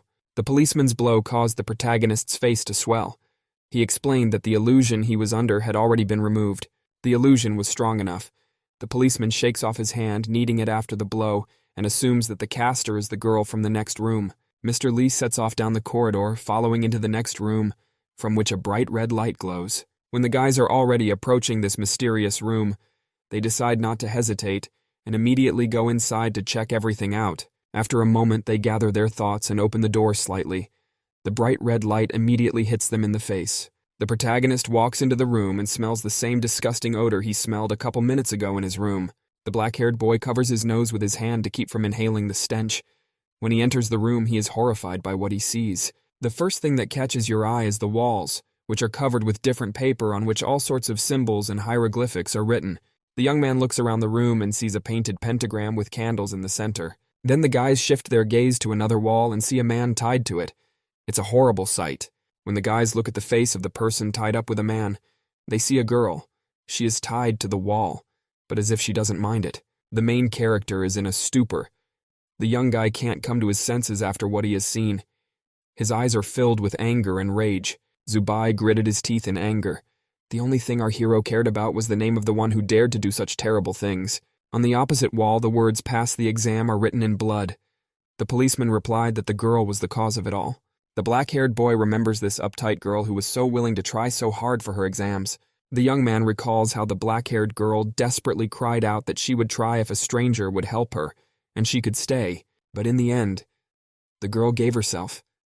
The policeman recalls that the young lady wanted to be expelled from school. The young guy explains that the girl wasn't talented enough, but even still she tried to work her way up. Such was her result. Our hero didn't answer anything. Instead, the shocked guy headed towards the girl. Zubai walked over to her and touched her hand. The girl's entire body was so thin and seemed completely fake. He touched her thin fingers and realized it wasn't skin, but plain paper with some words written on it. The girl's body is so monstrously on the thin side that she can pass through any openings and in the thinnest crevices, but the head wasn't completely deformed yet. The neighbor was banging her head against the wall. That's why the guy heard the banging. Most likely, the desperate girl was doing it to prevent herself from being completely destroyed. At least her head was still intact. Our hero finally realized how difficult the path of Tao is for ordinary people. Would he have been able to walk it if he had no system? Brother Lee explained that he was waiting for Zubaya outside, but when he caught the guy unconscious, he burst into the room. Then, he blocked the girl's path and she killed herself. The protagonist was right about the fact that there was something in the room that the girl had carefully hidden and guarded. It was her pride. Sometime after the incident, the doctors showed up in the hallway. Our hero thanked Officer Lee for his help in discovering the truth. The police can be sure that it was a girl who lost control of herself and attacked Zubaya and the rest of the guys. The officer waves out some documents, and in the photo of the black-haired kid, he notices a guy named Wei Dong. He was the one with the girl. As the policeman leaves, the protagonist notices 3 teachers coming towards him. One of them is Teacher Yang. The 2 teachers leave to look at the corpse, but Teacher Yang stops beside our hero. The man thinks that Zubai hasn't attended classes for a long time and because of his country's neighbors, but now that things have gotten better, he can safely come. The guy is embarrassed, but he says that he'll have to skip class because he has his own approach to cultivation. Hearing such insolent words, the man abruptly stops talking and stares intently at the protagonist. He cries out, saying that the writing of all the books and methods they are now studying was spent by many sages, and they should be grateful for it. Although the man wasn't as good as his predecessors, he was still 56% a 5th realm monk. Would Zubayu be better off training alone? But the black-haired kid doesn't seem to be backing down. Apparently, he's determined to stand his ground until the end. The young man may return to exercise and gradually get stronger, but is it worth it? The strength of our hero makes the floor crack under his feet. The guy declares that this is not the way he wants to go. A young guy got a hit that no one else has, so he has to get stronger faster to start killing demons soon. The black, bald boy reeks of determination and seriousness. The young man asks you to stay out of his way. Hearing such sincere and decisive words from his student, Teacher Yang is stunned. The man just stares at the boy. In 2 months, there will be a test for a chance to self-study, but if our hero fails it, he will be expelled at once. But Zubai calmly replies that if he doesn't pass the test, then he's not that talented. He promises his teacher that he will follow all the rules and pass. The young lad's gaze is full of determination because he's still the first. He's definitely going to make it. The boy claps the teacher on the shoulder, apologizing if he offended him. Teacher Yang is a wonderful person and teacher, and Zubayu wishes he could attend his lessons. And then, a moment later, the black-haired boy turns around and heads to his room, leaving the teacher behind. The teacher's eyes are filled with inspiration and admiration as he looks after his student. He recalls the words that the path of monasticism is a matter of individual will. Each one must choose his or her own future. After remembering these important and valuable words, Teacher Yang slightly relaxes and calms down, but still looks at the student after him. Then, as a pep talk, he shouts for the student not to return without victory. There are 2 months to prepare, but the protagonist doesn't even turn around, just throws his index finger up and promises that he will win. He remembered all his loved ones again. The young man must cope with everything for the sake of avenging their lives. Finally, the black-haired boy enters his room and immediately closes the door behind him. After a moment, the young man inhales in relief. All the promises he'd made just now had been on emotion. First, the student decides to get a good night's sleep and then get to class. It's time to work harder. And so very soon our hero lies on the bed and sees the 10th dream. At this time, Christina picks from his subconscious. The cat, like a mysterious warrior, leaps into the air and prepares to attack the guy. Seconds later, with a baleful look, releases his claws, which are meant to fight Zubai. And soon, Christina jumps on our hero with lightning speed and stabs him in the neck. She's been practicing for a long time. Christina is determined to take our hero's life. She directs all her power at the sleeping guy, but something doesn't seem to be going according to plan, as Christy can't land a punch on him. It's like the guy doesn't care. The cat looks at the protagonist in surprise and does not understand how this is possible. Nevertheless, she is not going to give up. Moments later, the cat continues to throw an endless number of punches, but it all seems to be to no avail. Christina doesn't get any results, but continues the battle anyway, hoping she can make it. But it seems the hopes were empty, for the black-haired boy woke up and channeled his spiritual energy right into the cat. The young man kicked the animal and sent her straight to the floor. He didn't want Christina to disturb his sleep. The black-haired kid seemed to have already woken up and noticed a bit of spiritual power on the back of his palm. The cat explained that it was her sword key. It took her a few days to raise her spirit power to 99. She doesn't understand why her attack didn't work. The protagonist seems to be having trouble sleeping now. He leisurely gets out of bed, ready to explain everything to the cat. He reports that he has already lit 3 star points that are designed for defense. Now he can open the next dot. Christina grumbles. Zubayu has to try hard, only putting in points. It annoys her a little. The kid turns on the lights and heads to the desk, saying Christina doesn't understand anything. Right now, the most important thing for Zubaya was theoretical knowledge. He had been studying for quite a long time, and finally gained a deep understanding of spiritual power. But after hearing such a story, Christina only falls to the floor and bursts out laughing. The 5 elements of spiritual energy signify the 5 states of budding growth: dawning, decline, and fading of spiritual energy. When the black-haired guy hears about it, it seems to get to him, so that's how things really work. Zubayue was very curious as to where Christina got such knowledge from. Once the cat raised her spiritual strength to 99, she remembered a bit of spiritual theory. But Christina doesn't want to tell him anything, because all this time she had to do all the housework instead of Zubaya. The protagonist tries to placate the cat and starts stroking it. The young man promises that now he will do all the housework himself. Hearing this, Christina immediately melted and agreed to give the black-haired kid some advice. Thus passed a week of diligent study. All this time the protagonist was working and she was teaching him, and so soon it was time to activate another point. The theoretical basis allowed to do it. But after a moment our hero changes his mind and decides to open 2 points at once, so as not to waste time. Immediately afterward, pain grips the young boy's body. He hears the crunching of his own bones. A cramp gripped his fingers and he couldn't even move them. His whole body continued to crunch and ache. It was unpleasant, but much easier than the last time. The boy's bones seemed to be even stronger. Then, after activating this point, the young guy decides to read the instructions for it. You have to stand as iron, sit as hard as steel, lie down as a mountain to activate the point's protective formation. Zubai wants to try out a new defense, but he needs to find an opponent who would be good to practice with. Suddenly, the boy's thoughts are interrupted by a loud knock on the door. Christina's hair stands up in a fright. There is a student standing in the hallway who keeps knocking on the door. He has come to see our hero. The bald kid informs him that he has some very important information for the protagonist. Some time passes and Jianxing comes to Zubai's house, asking to open the door. He seems to have some business to attend to, but the boy does not immediately do it because he remembers that the bald man was seriously wounded, and besides, they do not know each other well. The bald kid leans against the door and hears everything the main character is saying. Why, he suggests, for talking to him, the black-haired kid will get the food for free. Jianxing's treat. Hearing this, the doors immediately swing open and a satisfied Zubai and Aisha show up from there. The protagonist hopes the bald guy doesn't mind going with the dog. Jianxing doesn't mind. After a moment, Zubai puts his arm around the guy's shoulder and pops out into the hallway. He remembers that he forgot to change his clothes. After a while, the guys go outside and head somewhere far away. The guys go to a deserted place. The black-haired kid doesn't want to go any further, because then they'll be late for dinner, and he doesn't want that. After a moment, the protagonist's gaze changes again, becoming as serious as possible.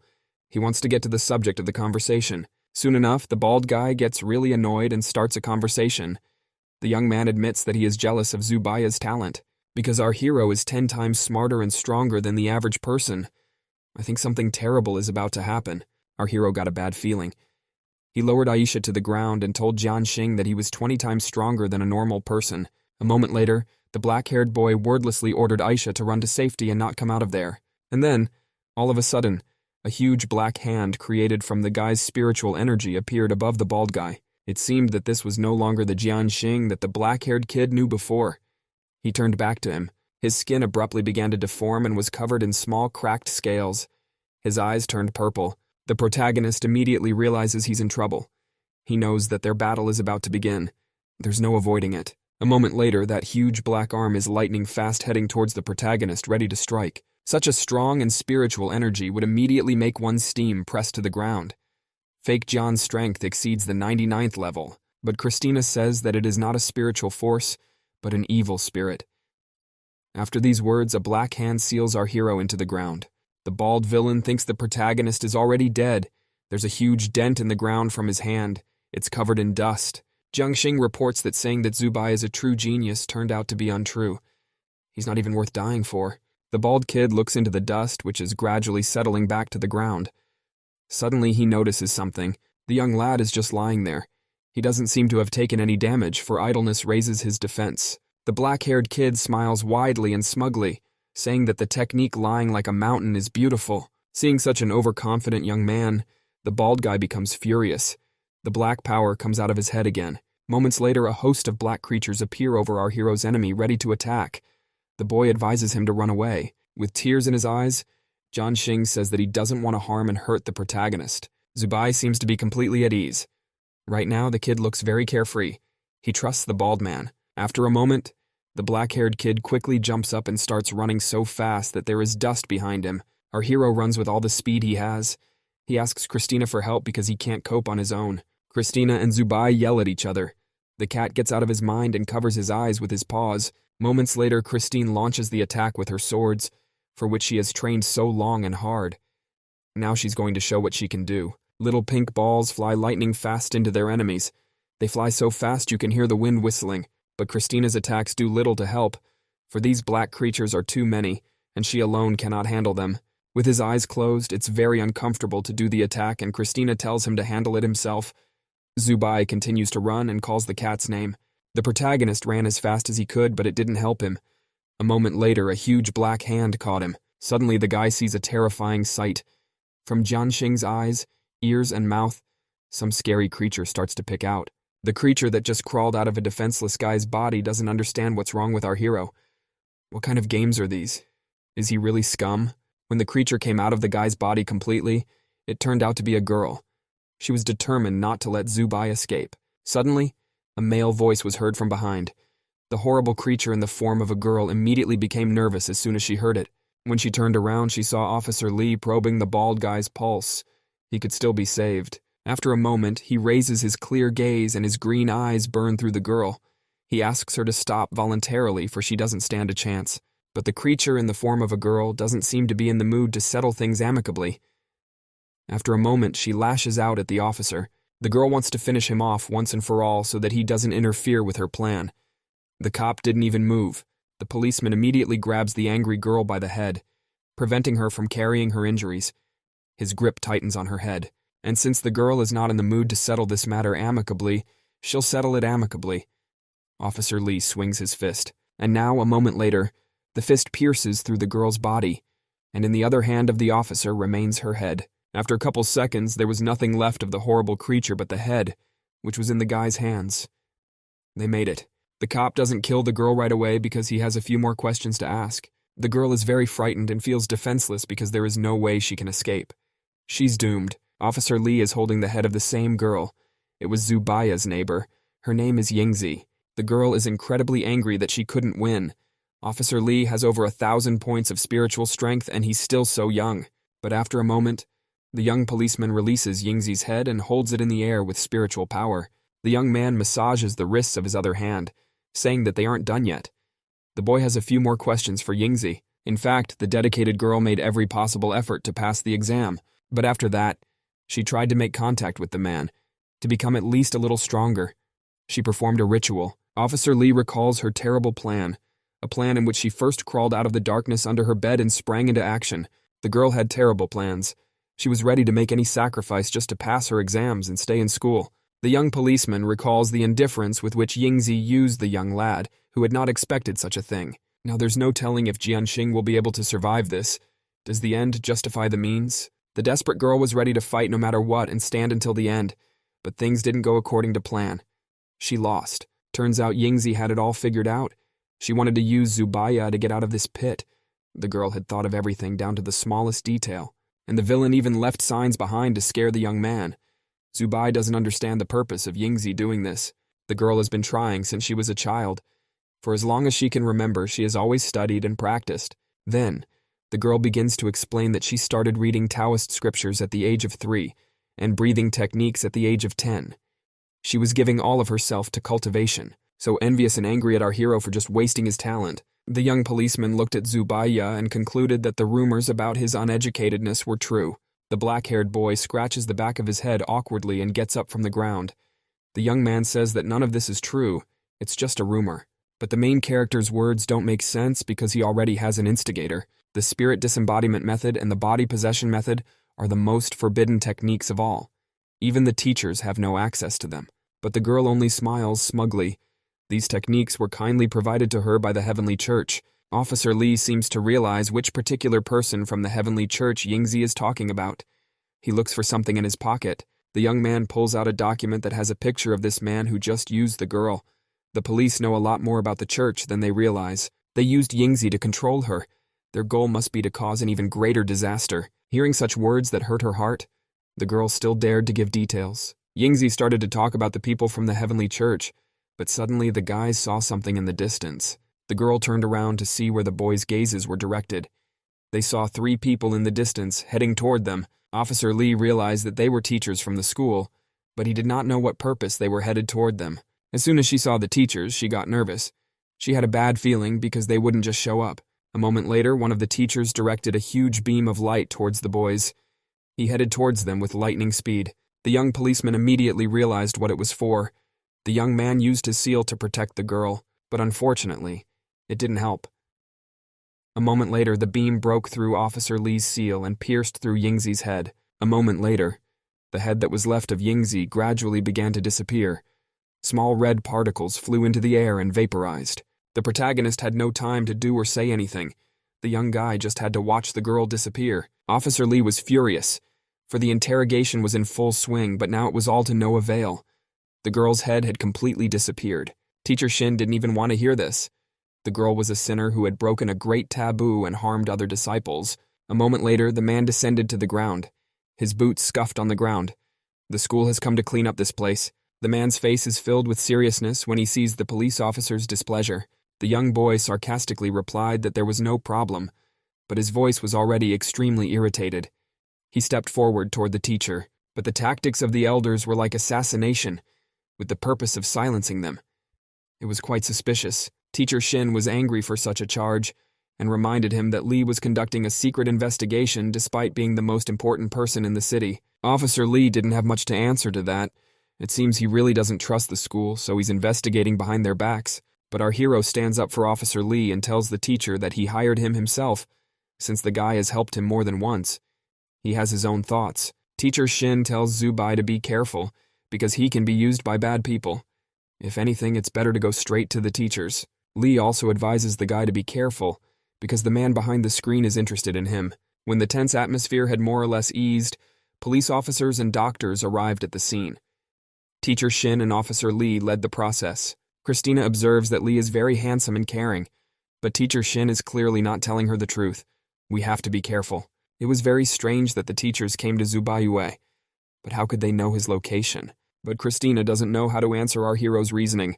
The cat thinks that people are very complicated, but after all, there is always danger, so there's not much point in always thinking about it. Right now, the most important task for Zubaya is to keep practicing and gaining strength to protect himself. In this way, the night flew by, covered in mystery. A few hours later, morning came, and the sun appeared lazily from behind the horizon. At this time, the black-haired boy was already awake. The young man was just lazing around in bed. The protagonist has wondered why the system isn't working. He can't pump his star power any further. Our hero has reached the peak. Now the spiritual power of 99 points is no longer enough. He needs to increase his cultivation degree if he wants to pump a star. So the black-haired kid's next goal is to increase his cultivation degree. After saying these words, Zubai immediately jumped up from the bed. The young man seemed to be very inspired and ambitious. The young man can't wait to start school soon. Christina will be his teacher. The cat has forgotten a bit about how to increase cultivation, but the cat assumes that cultivation can be improved with laziness points, so Zubai might give it a little try. But after saying that, our hero immediately remembers Yingzi and is very nervous that the same thing could happen to him. Such memories sent goosebumps running through his body. Zubai wouldn't raise his spiritual power for now, for he didn't know much about it. As unfortunate as it may sound, the black-haired kid would have to borrow Jingshu's notes after all. After a while, our hero springs into action. He runs into the classroom with lightning speed, trying to remain unnoticed. Jingshu, at this time, does not notice him, and continues to diligently write the lesson material in her notebook. A moment later, Zubai's head appears from behind her desk, and it scares the girl. He asks to borrow her notes. Jingshu is very happy to have the protagonist back in the classroom, although he is not here for lessons, but only for an outline.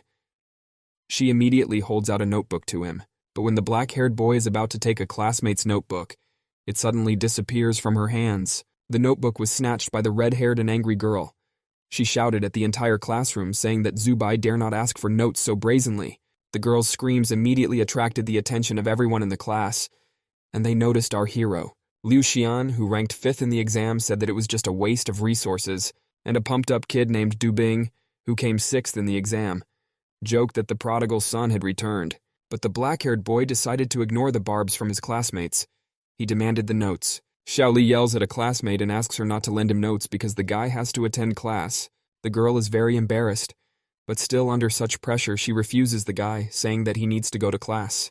The little girl is at once delighted and gloating, for the black-haired lad didn't get to do what he wanted to do after all. The protagonist clenched his teeth and clenched his fists.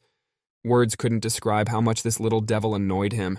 But unexpectedly, someone's hand holds out a notebook with notes to the protagonist. Someone has volunteered to help him. The black-haired boy immediately turns around to look at his savior. His eyes are filled with gratitude. It was a classmate of his named Wang's son.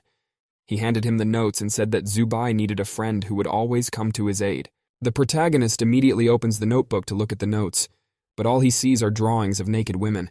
When our hero doesn't see what he needs there, he's disappointed. It was his last hope. A moment later, the protagonist angrily threw the notebook back at the owner. It hit him right in the face. Blondie didn't understand why Zubai didn't want to take his notes. He hoped that the guy would treat him to a meal in exchange for his notes. Realizing that there's nothing to catch here, the black-haired kid leaves the office and is met by Zuo Dao near the entrance. Rumors have reached the guy that our hero is not going to class, which is not good. After a moment, the classmate turns to his opponent and looks at him seriously. His opponent must not be a loser. Zubai was furious. Everyone here was against him, but he would prove that he would soon surpass them all. But after a moment, Zuo Dao holds out his notebook to the protagonist. This is especially for Zubai. This was what Zuo Dao had learned before entering.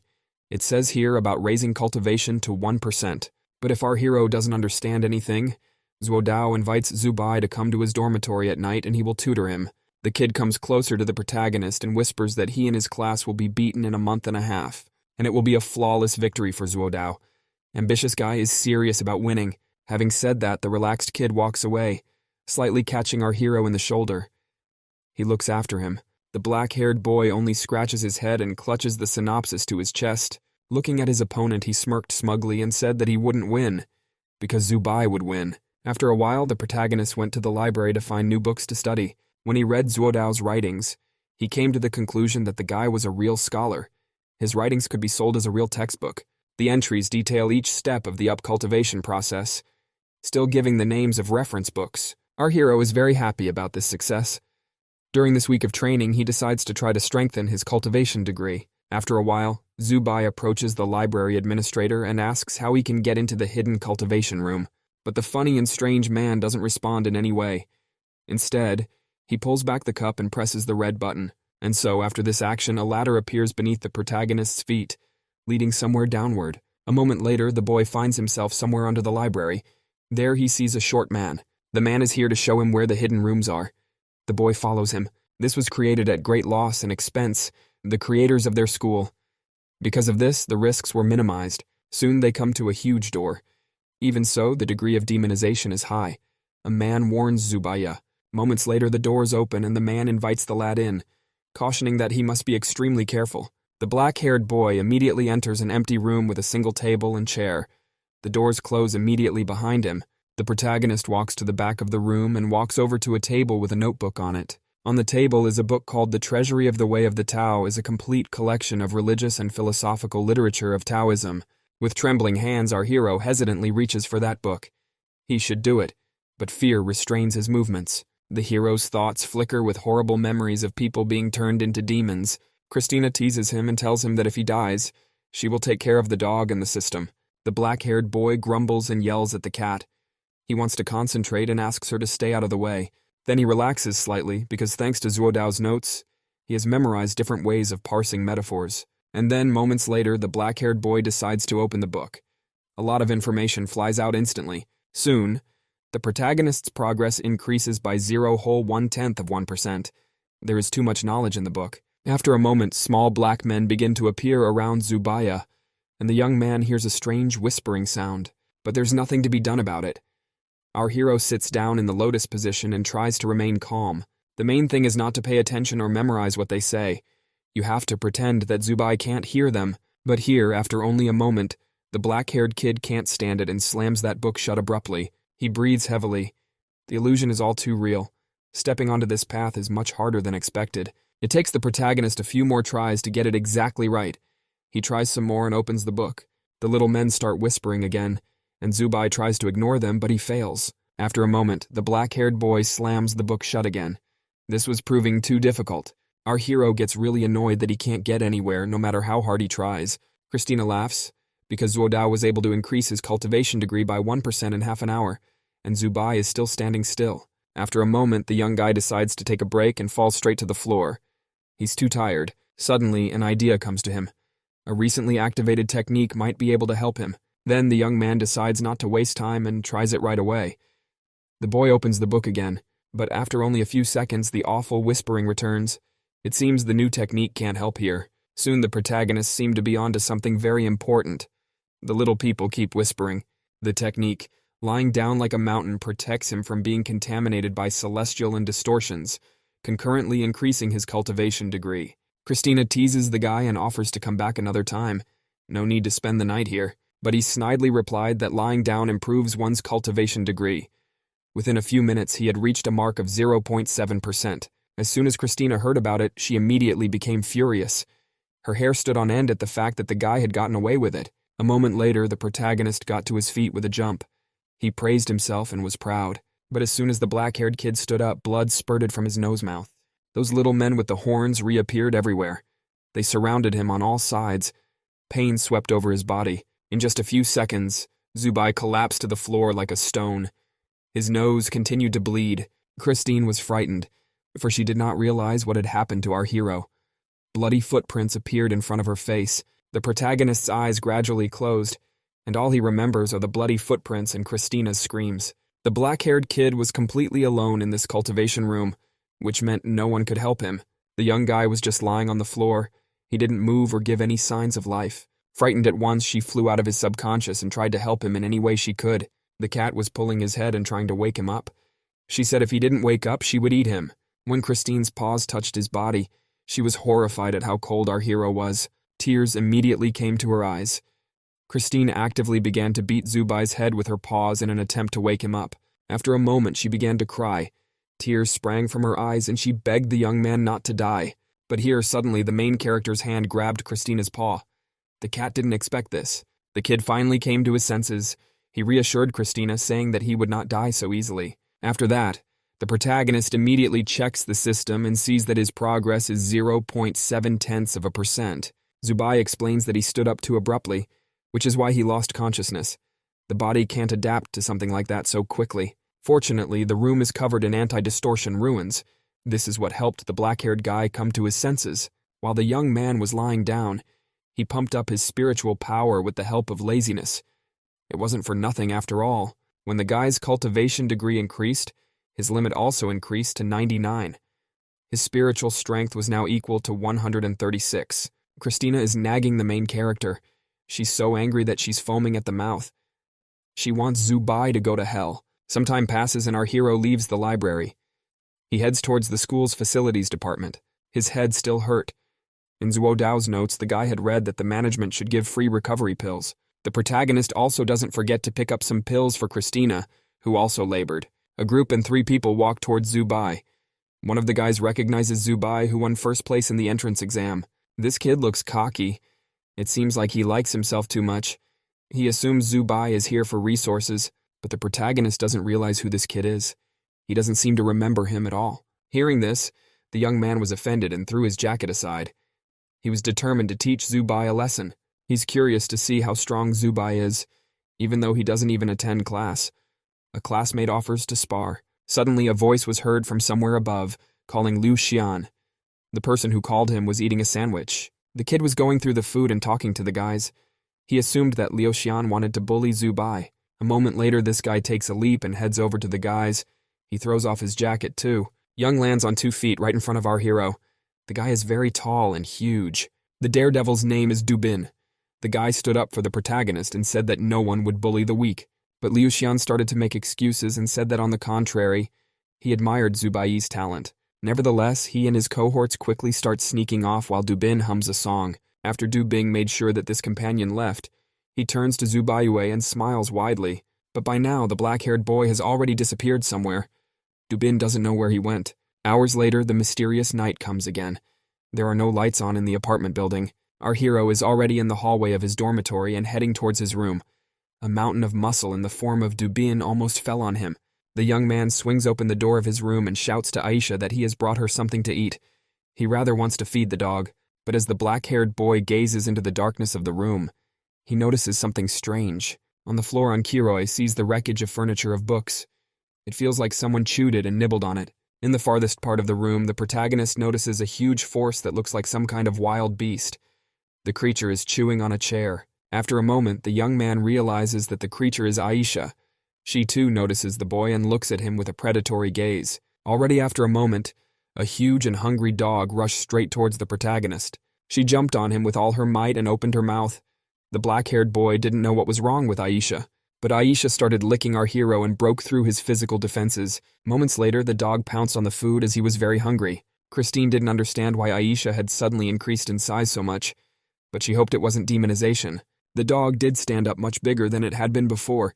It was now the size of a bear. Then a flashback flashes through the protagonist's mind in which the teacher killed Yingzi. Remembering this, he slams the door shut. None of the teachers can know about Aisha, or else it could be bad. The black-haired kid looks at the dog who keeps eating non-stop. He doesn't understand how to fix it. Then the young guy assumes that Aisha ate something she didn't need to, hence the increase in size. But a moment later, the dog grew several times larger again. She had no control over it. Christina is cursing at Zubaya because the dog has eaten and gotten even bigger. We have to stop this. Our hero thinks that Aisha got bigger because she was hungry, so he continues to feed the dog. Soon, Zubai tells Christina to follow Aisha while he goes to the dining room to get more food. The cat has no problem taking over to watch the dog and says it will be under control. Some time passed and the protagonist returned from the dining room. By this time, Christina was already lying under the dog without strength. Aisha had gotten so big that she barely fit in the room. She crushed Christina with her paw. After only a moment, Aisha began to shrink and soon shrank back to her original size. The black-haired kid used almost 20 points to eat for Aisha. It promises to be a rough day. Some time has passed. The black-haired boy had come to the dining room again and was now standing in line. The young man decides to waste no time, so he wants to see how many laziness points he has accumulated. In the past 2 weeks, he had added spiritual laziness points, and his cultivation degree had increased. Now he would be able to win the exam. But now it seems the protagonist is worried about something else. It's his turn. The young man doesn't know if he will survive the exams because there are very few funds left. He orders 2 plates of food. When he inserts the card to make the payment, it fails. There's only 1 point left on the card. Seeing this, the black-haired kid immediately became sad. He humbled himself and ordered a plate of rice. All the time, all our hero does is eat rice. There is no variety in his food. But the cook puts on a huge portion of rice and meat. She sees that the boy is now at the dawn of monastic age. It means eating more. She holds out a huge portion to him with a smile. The woman is very kind to the main character and it brings tears to his eyes. He must eat well. The kind female chef winks at him and tells him to waste no time and hurry up and go eat. The black-haired boy does just that. He walks into the dining room and sits down at an empty table. With a trembling hand, Zubai chopsticks a small piece of still hot meat, steam emanating from it. He pops it into his mouth and savors the flavor. He had never tasted such delicious meat before. Suddenly, our hero's lonely meal is interrupted by a man who places his plate on the table. It was Wang Sun. He knew that there was a vacant seat across from Zubai and immediately sat down in front of him. The protagonist clutches the plate of food closer to him, as if afraid it might be taken away. A moment later, a classmate slams the table loudly and presses some paper against it. He has a case. He stretches this piece of paper across the table and motions it toward the young man who grabs his plate of food. Blondie knows that our hero has run out of points and offers to help him. Together they can earn points. Hearing this, millions of thoughts immediately flash through the black-haired guy's mind. If he earns points, he will be able to eat properly and feed the growing Aisha. The young guy doesn't decide to agree so quickly. First, he wants to hear the details of the job. But the classmate is not going to back down and first offers our hero to at least look at the terms. The boy takes up reading. It says that water is like water. It benefits all things and does not compete with them. Suddenly, the text from the paper turns bright yellow and begins to go out of outline, flying into the air. Seeing this, Zubai immediately folded up the paper. It startled him, for he had seen something like this before. The protagonist wonders what it is, but the blonde man is not going to tell right away. He keeps the intrigue and says that it is an unusual thing. Wang Sun shoves the bundle of paper into his pocket and says that it is similar to the text from the Daozang, but without the severe distortion. But there's also the possibility that it could be a page from the founder's own book. The founder is a great man who led the army 100 years ago and created this school. But the black-haired kid still doesn't understand what this has to do with Daozang. And if they, along with Zubai, go and find a few more pages to donate to the school, they'll get a lot of money. It is very suspicious that the blonde man came with such a lucrative offer just to our hero. but the boy waves it off. The teacher tells him that one page is worth at least 10 points. The teacher will definitely send his men to do a sweep, so the guys shouldn't be there when they show up. Everyone in their class is obsessed with practice. The blonde is waiting for an answer from our hero, who is now thinking. The offer is quite tempting, because it's just garbage collection, so there shouldn't be any problems. And perhaps he can solve the mystery of his and this world's mystery. And so, just a moment later, Zubai agrees to the venture and pats the guy on the shoulder. After a while, the boys did go to the demolished apartment complex on the north side of the school. It was gloomy and dark here. There was fog in the streets. It seemed as if there was not a living soul in the neighborhood. Using wire cutters, the boys made a hole in the clear fence and broke into the property. Wang's son says that he cultivates the art of bow, so nothing slips from his eyes. He is not afraid to wander in the city.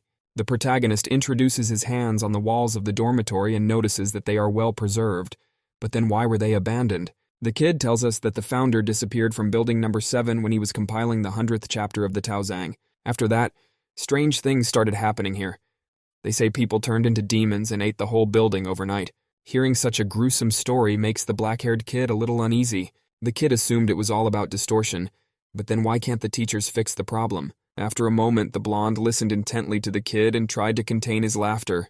He laughed because it was actually a common school legend. It was surprising that Zubai had fallen for it. In fact, the dorm is abandoned because the formation is outdated.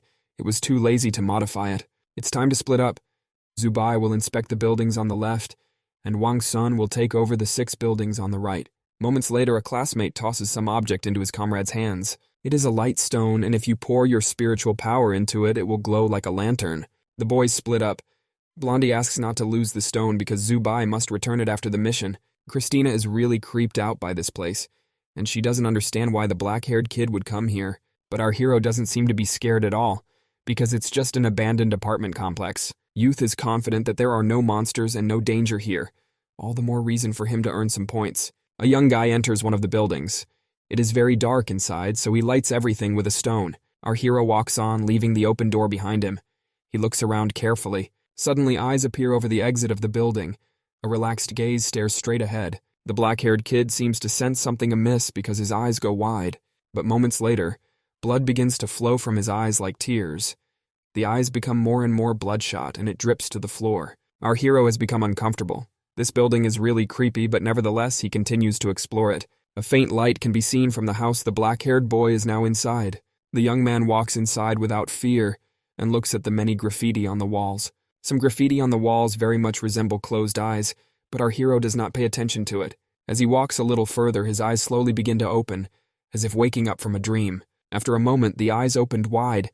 They realize there was an intruder in the hallway. My eyes begin to scan the corridor, looking at each other and in other directions. After a moment, all eyes are fixed on Zubai.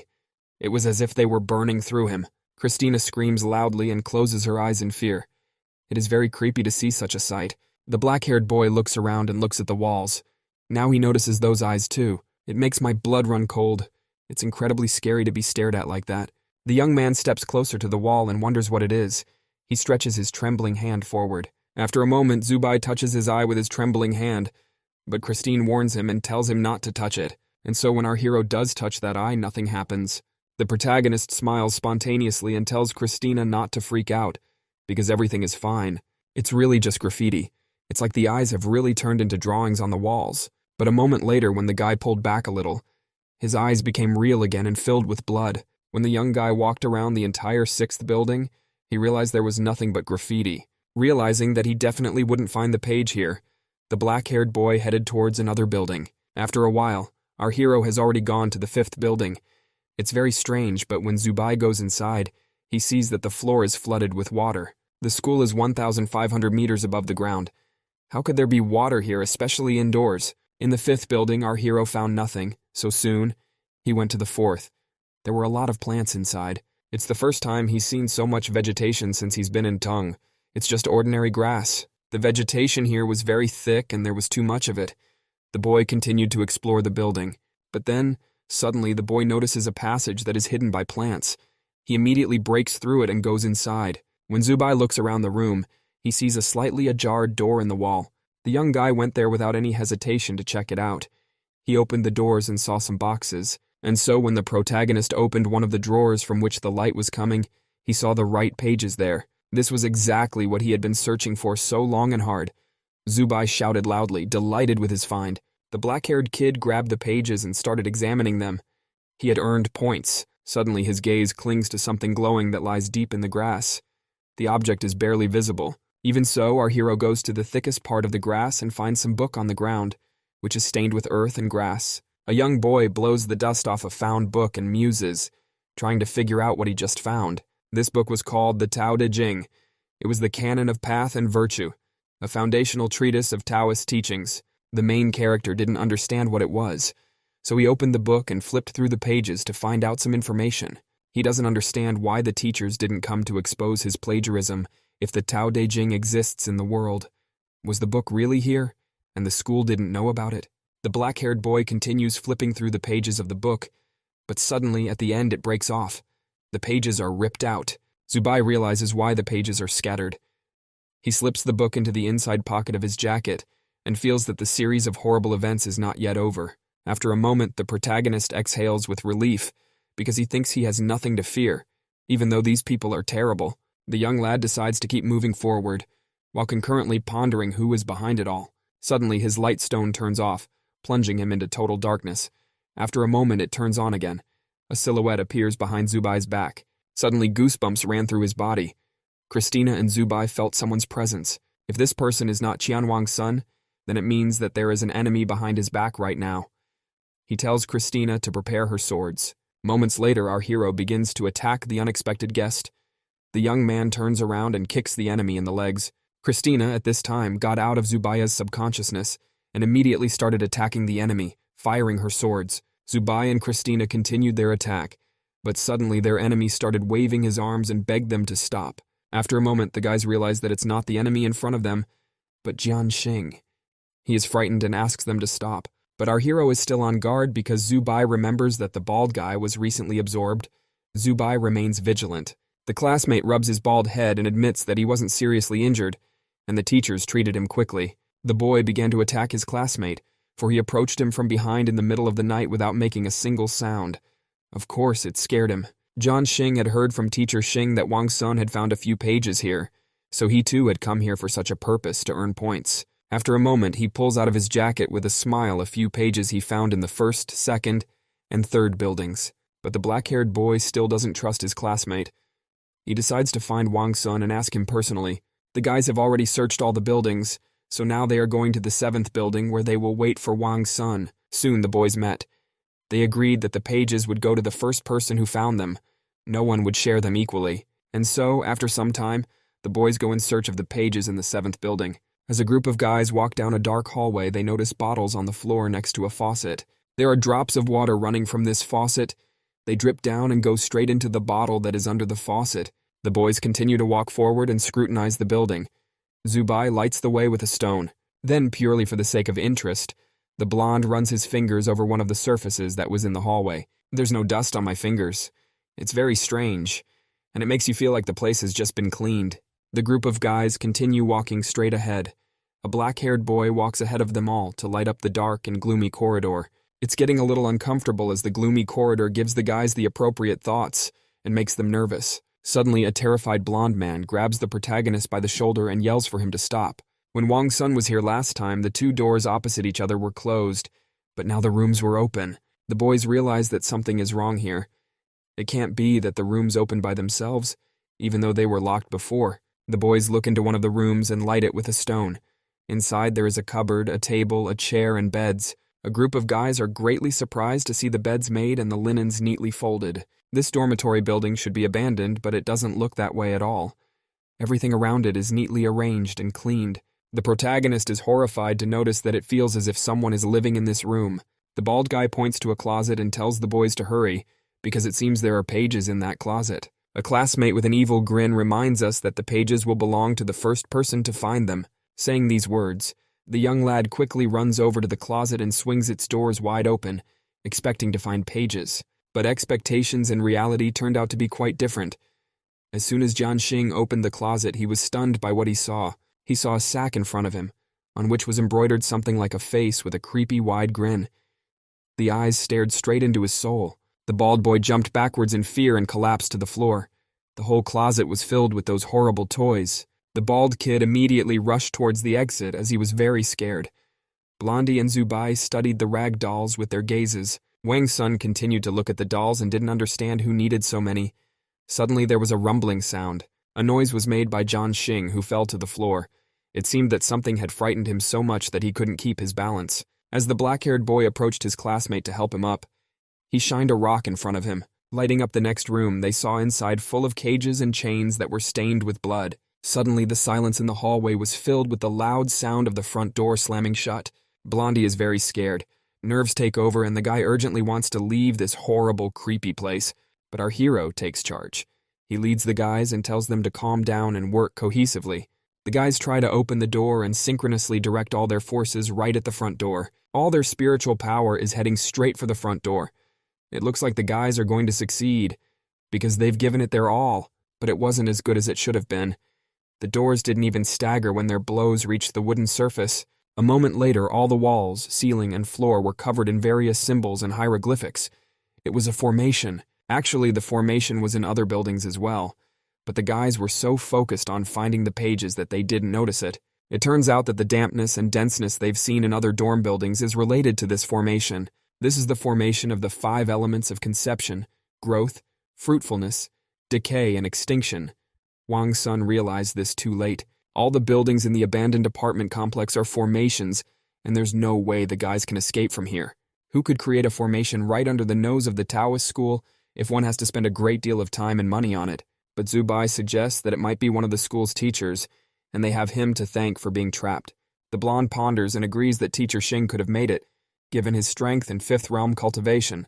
Had the man read his exam paper and decided that Zubai had something to do with the Dao De Jing, and he was the one who made Yingzi hunt the guy, and when she failed, he just got rid of her. Suddenly, a bald guy interrupts the guy's musings and draws their attention to the wall he was examining. The boys are startled to notice that the runes that were previously on the wall have begun to turn into strange pictures. The pictures show a lot of people dancing around one person that stands in a circle away from everyone, and a white creature appears near him. After a moment, Wang's son tries to close the creepy pictures from the guys and tells them not to look at them, because it's dangerous. But then, all of a sudden, everything around the group of guys changes and they find themselves in a colorful, childlike hallway. They scrutinize everything around them and the protagonist assumes it's just an illusion. Blondam became very sad and wistful, because he was the one who had dragged his classmates into this adventure. So the brave lad is summoned to go forward. Every formation must conform to the laws of heaven. No doubt it's incredibly life-threatening, but the blonde feels guilty, so he promises to get the guys out of here. Some time passes and the boys continue walking straight down the corridor. Soon they reach a room. They hear a voice. Someone is reading about Funzi being the best. A first name can be a first name, but not a last name. The children take a quick look around the room they have entered. They see many toys, a construction set, cubes, and a toy horse. The choice of earth and sky, the mother of all names. Someone keeps reading. There is a ball and puzzles lying on the floor. A boy is sitting on the floor with a book. He turns to his father and says he doesn't want to read the book anymore. John Xing thinks that the guy who created the formation is showing them his memories. Isn't that the same as what's written on the pages? Moments later, the father and child begin to disappear. Everything around the boys seems to warp and change again. They are transported to another room. A father with a scythe bends over a child who sits at a desk and continues to read. The little boy's voice trembles as tears begin to flow down his cheeks. He has forgotten some of the letters. The child's hand trembles. The child tries to pull himself together quickly and wipes away his bitter tears. The boy does not know what the last chapter will be. The child screams and asks his father to read the last chapter, but he remains silent, instead making a sweep of his scythe. Moments later, the father ruthlessly strikes his child, severing his head. He did it quickly and without regret. Soon, everything around them starts to change again. A rag doll falls to the floor and rolls straight towards the boys. She rolls over and stands before them, revealing an ugly face with a wide and creepy smile embroidered on it. The black-haired boy is horrified when he realizes that all those rag dolls in the closet are the heads of innocent children. Suddenly, a desk and a chair appear in front of the boys, which are illuminated with light. They are at the very end of the empty corridor. On a small child's desk is a pen and an open notebook. The surface of the desk is stained with blood. Upon seeing this, the bald kid becomes hysterical. He screams loudly, cries, and clutches his head. The young man doesn't want to go. But suddenly, the black-haired boy looks behind the back of his classmate, who has left wounds on his head in hysterics. The protagonist is horrified to report that there is no turning back. The blood runs cold from what is behind Jianxing's back. The kids are in a complete stupor when they see the same man with the white cape and scythe behind them who beheaded the children. The black-haired boy is in complete shock as he gazes into the face of the stranger. It makes him unable to move. When the young and frightened boys gaze into the stranger's face, they see that it is their teacher, Mr. Xing Jun. The man, clad in all white, continues to loom over the boys. His sharpened scythe glistens in the light. The man continues to move toward the terrified boys. He gets closer and closer with each passing second. The guys don't have the ability to destroy the formation. Zhu Bai suggests talking to this Xing Jun right away. In his mind, the memory of a teacher taking the life of a child. The man made every effort to find out what the last chapter of the Tao Te Ching was about, and then after a moment, Teacher Shin stops. The boys rejoice, for they think the plan has worked. But suddenly, the man drops his weapon and it touches the floor with a clinking sound, starting to create sparks from the friction. The teacher begins to recite the very words they had previously heard from the child's mouth. The tip of the weapon begins to sparkle. Teacher Xing's eyes shine with a bright white light, but he continues to recite those very words without stopping for a second. Moments after the man began reading, the walls in the hallway began to narrow. The boys are trapped. Suddenly, all the pages that the guys had found flew out of Wang Sun's pocket and glowed. All the pages, like a single flock, began to fly into the book and stood in the right place by themselves, merging with it. A few seconds later, all the pages were in their proper place in the book. Only one, the last page, was missing. The blonde assumes that the man is just a formation spirit and not their real teacher, Shin. And if the kids don't finish the last chapter before the teacher finishes finishing, their heads will end up in that closet too. Christina grimaced as she pictured her head as a rag doll with cat ears. The bald guy was still very nervous and hysterical. From nerves, he kept hurting himself and leaving scratches on his head. After a moment, the young lad's nerves gave way, and he decided to pounce on their enemy to try and kill. Soon, the bald kid struck at this evil spirit, but it was all to no avail. It did not harm it. Instead, it was the attacker himself who was harmed. The young man flew several meters away. A moment later, the kid started coughing up his own blood. The main character walked up to the desk. The kid wanted to save everyone. If not him, no one would help them. But the black-haired boy had only taken one look at the last chapter, so he didn't remember the sequel. Our hero sat down at his desk and began to think as the man came closer and closer. Time was running out, for the spirit had almost finished reading. There were only a couple moments left before Teacher Shin finished reading. He had already made a sweep of his scythe. With a trembling hand, the black-haired boy took the quill and held it to the paper. He did not know what he should write. After a moment, the man finished reading and lightning fast pointed his scythe straight at the guy to blow his head off. The black-haired boy clenched his eyes, preparing to accept his death. Life flew before his eyes, but surprisingly, the weapon never touched our hero's skin. The blade stopped a few millimeters before Zhu Bai's neck.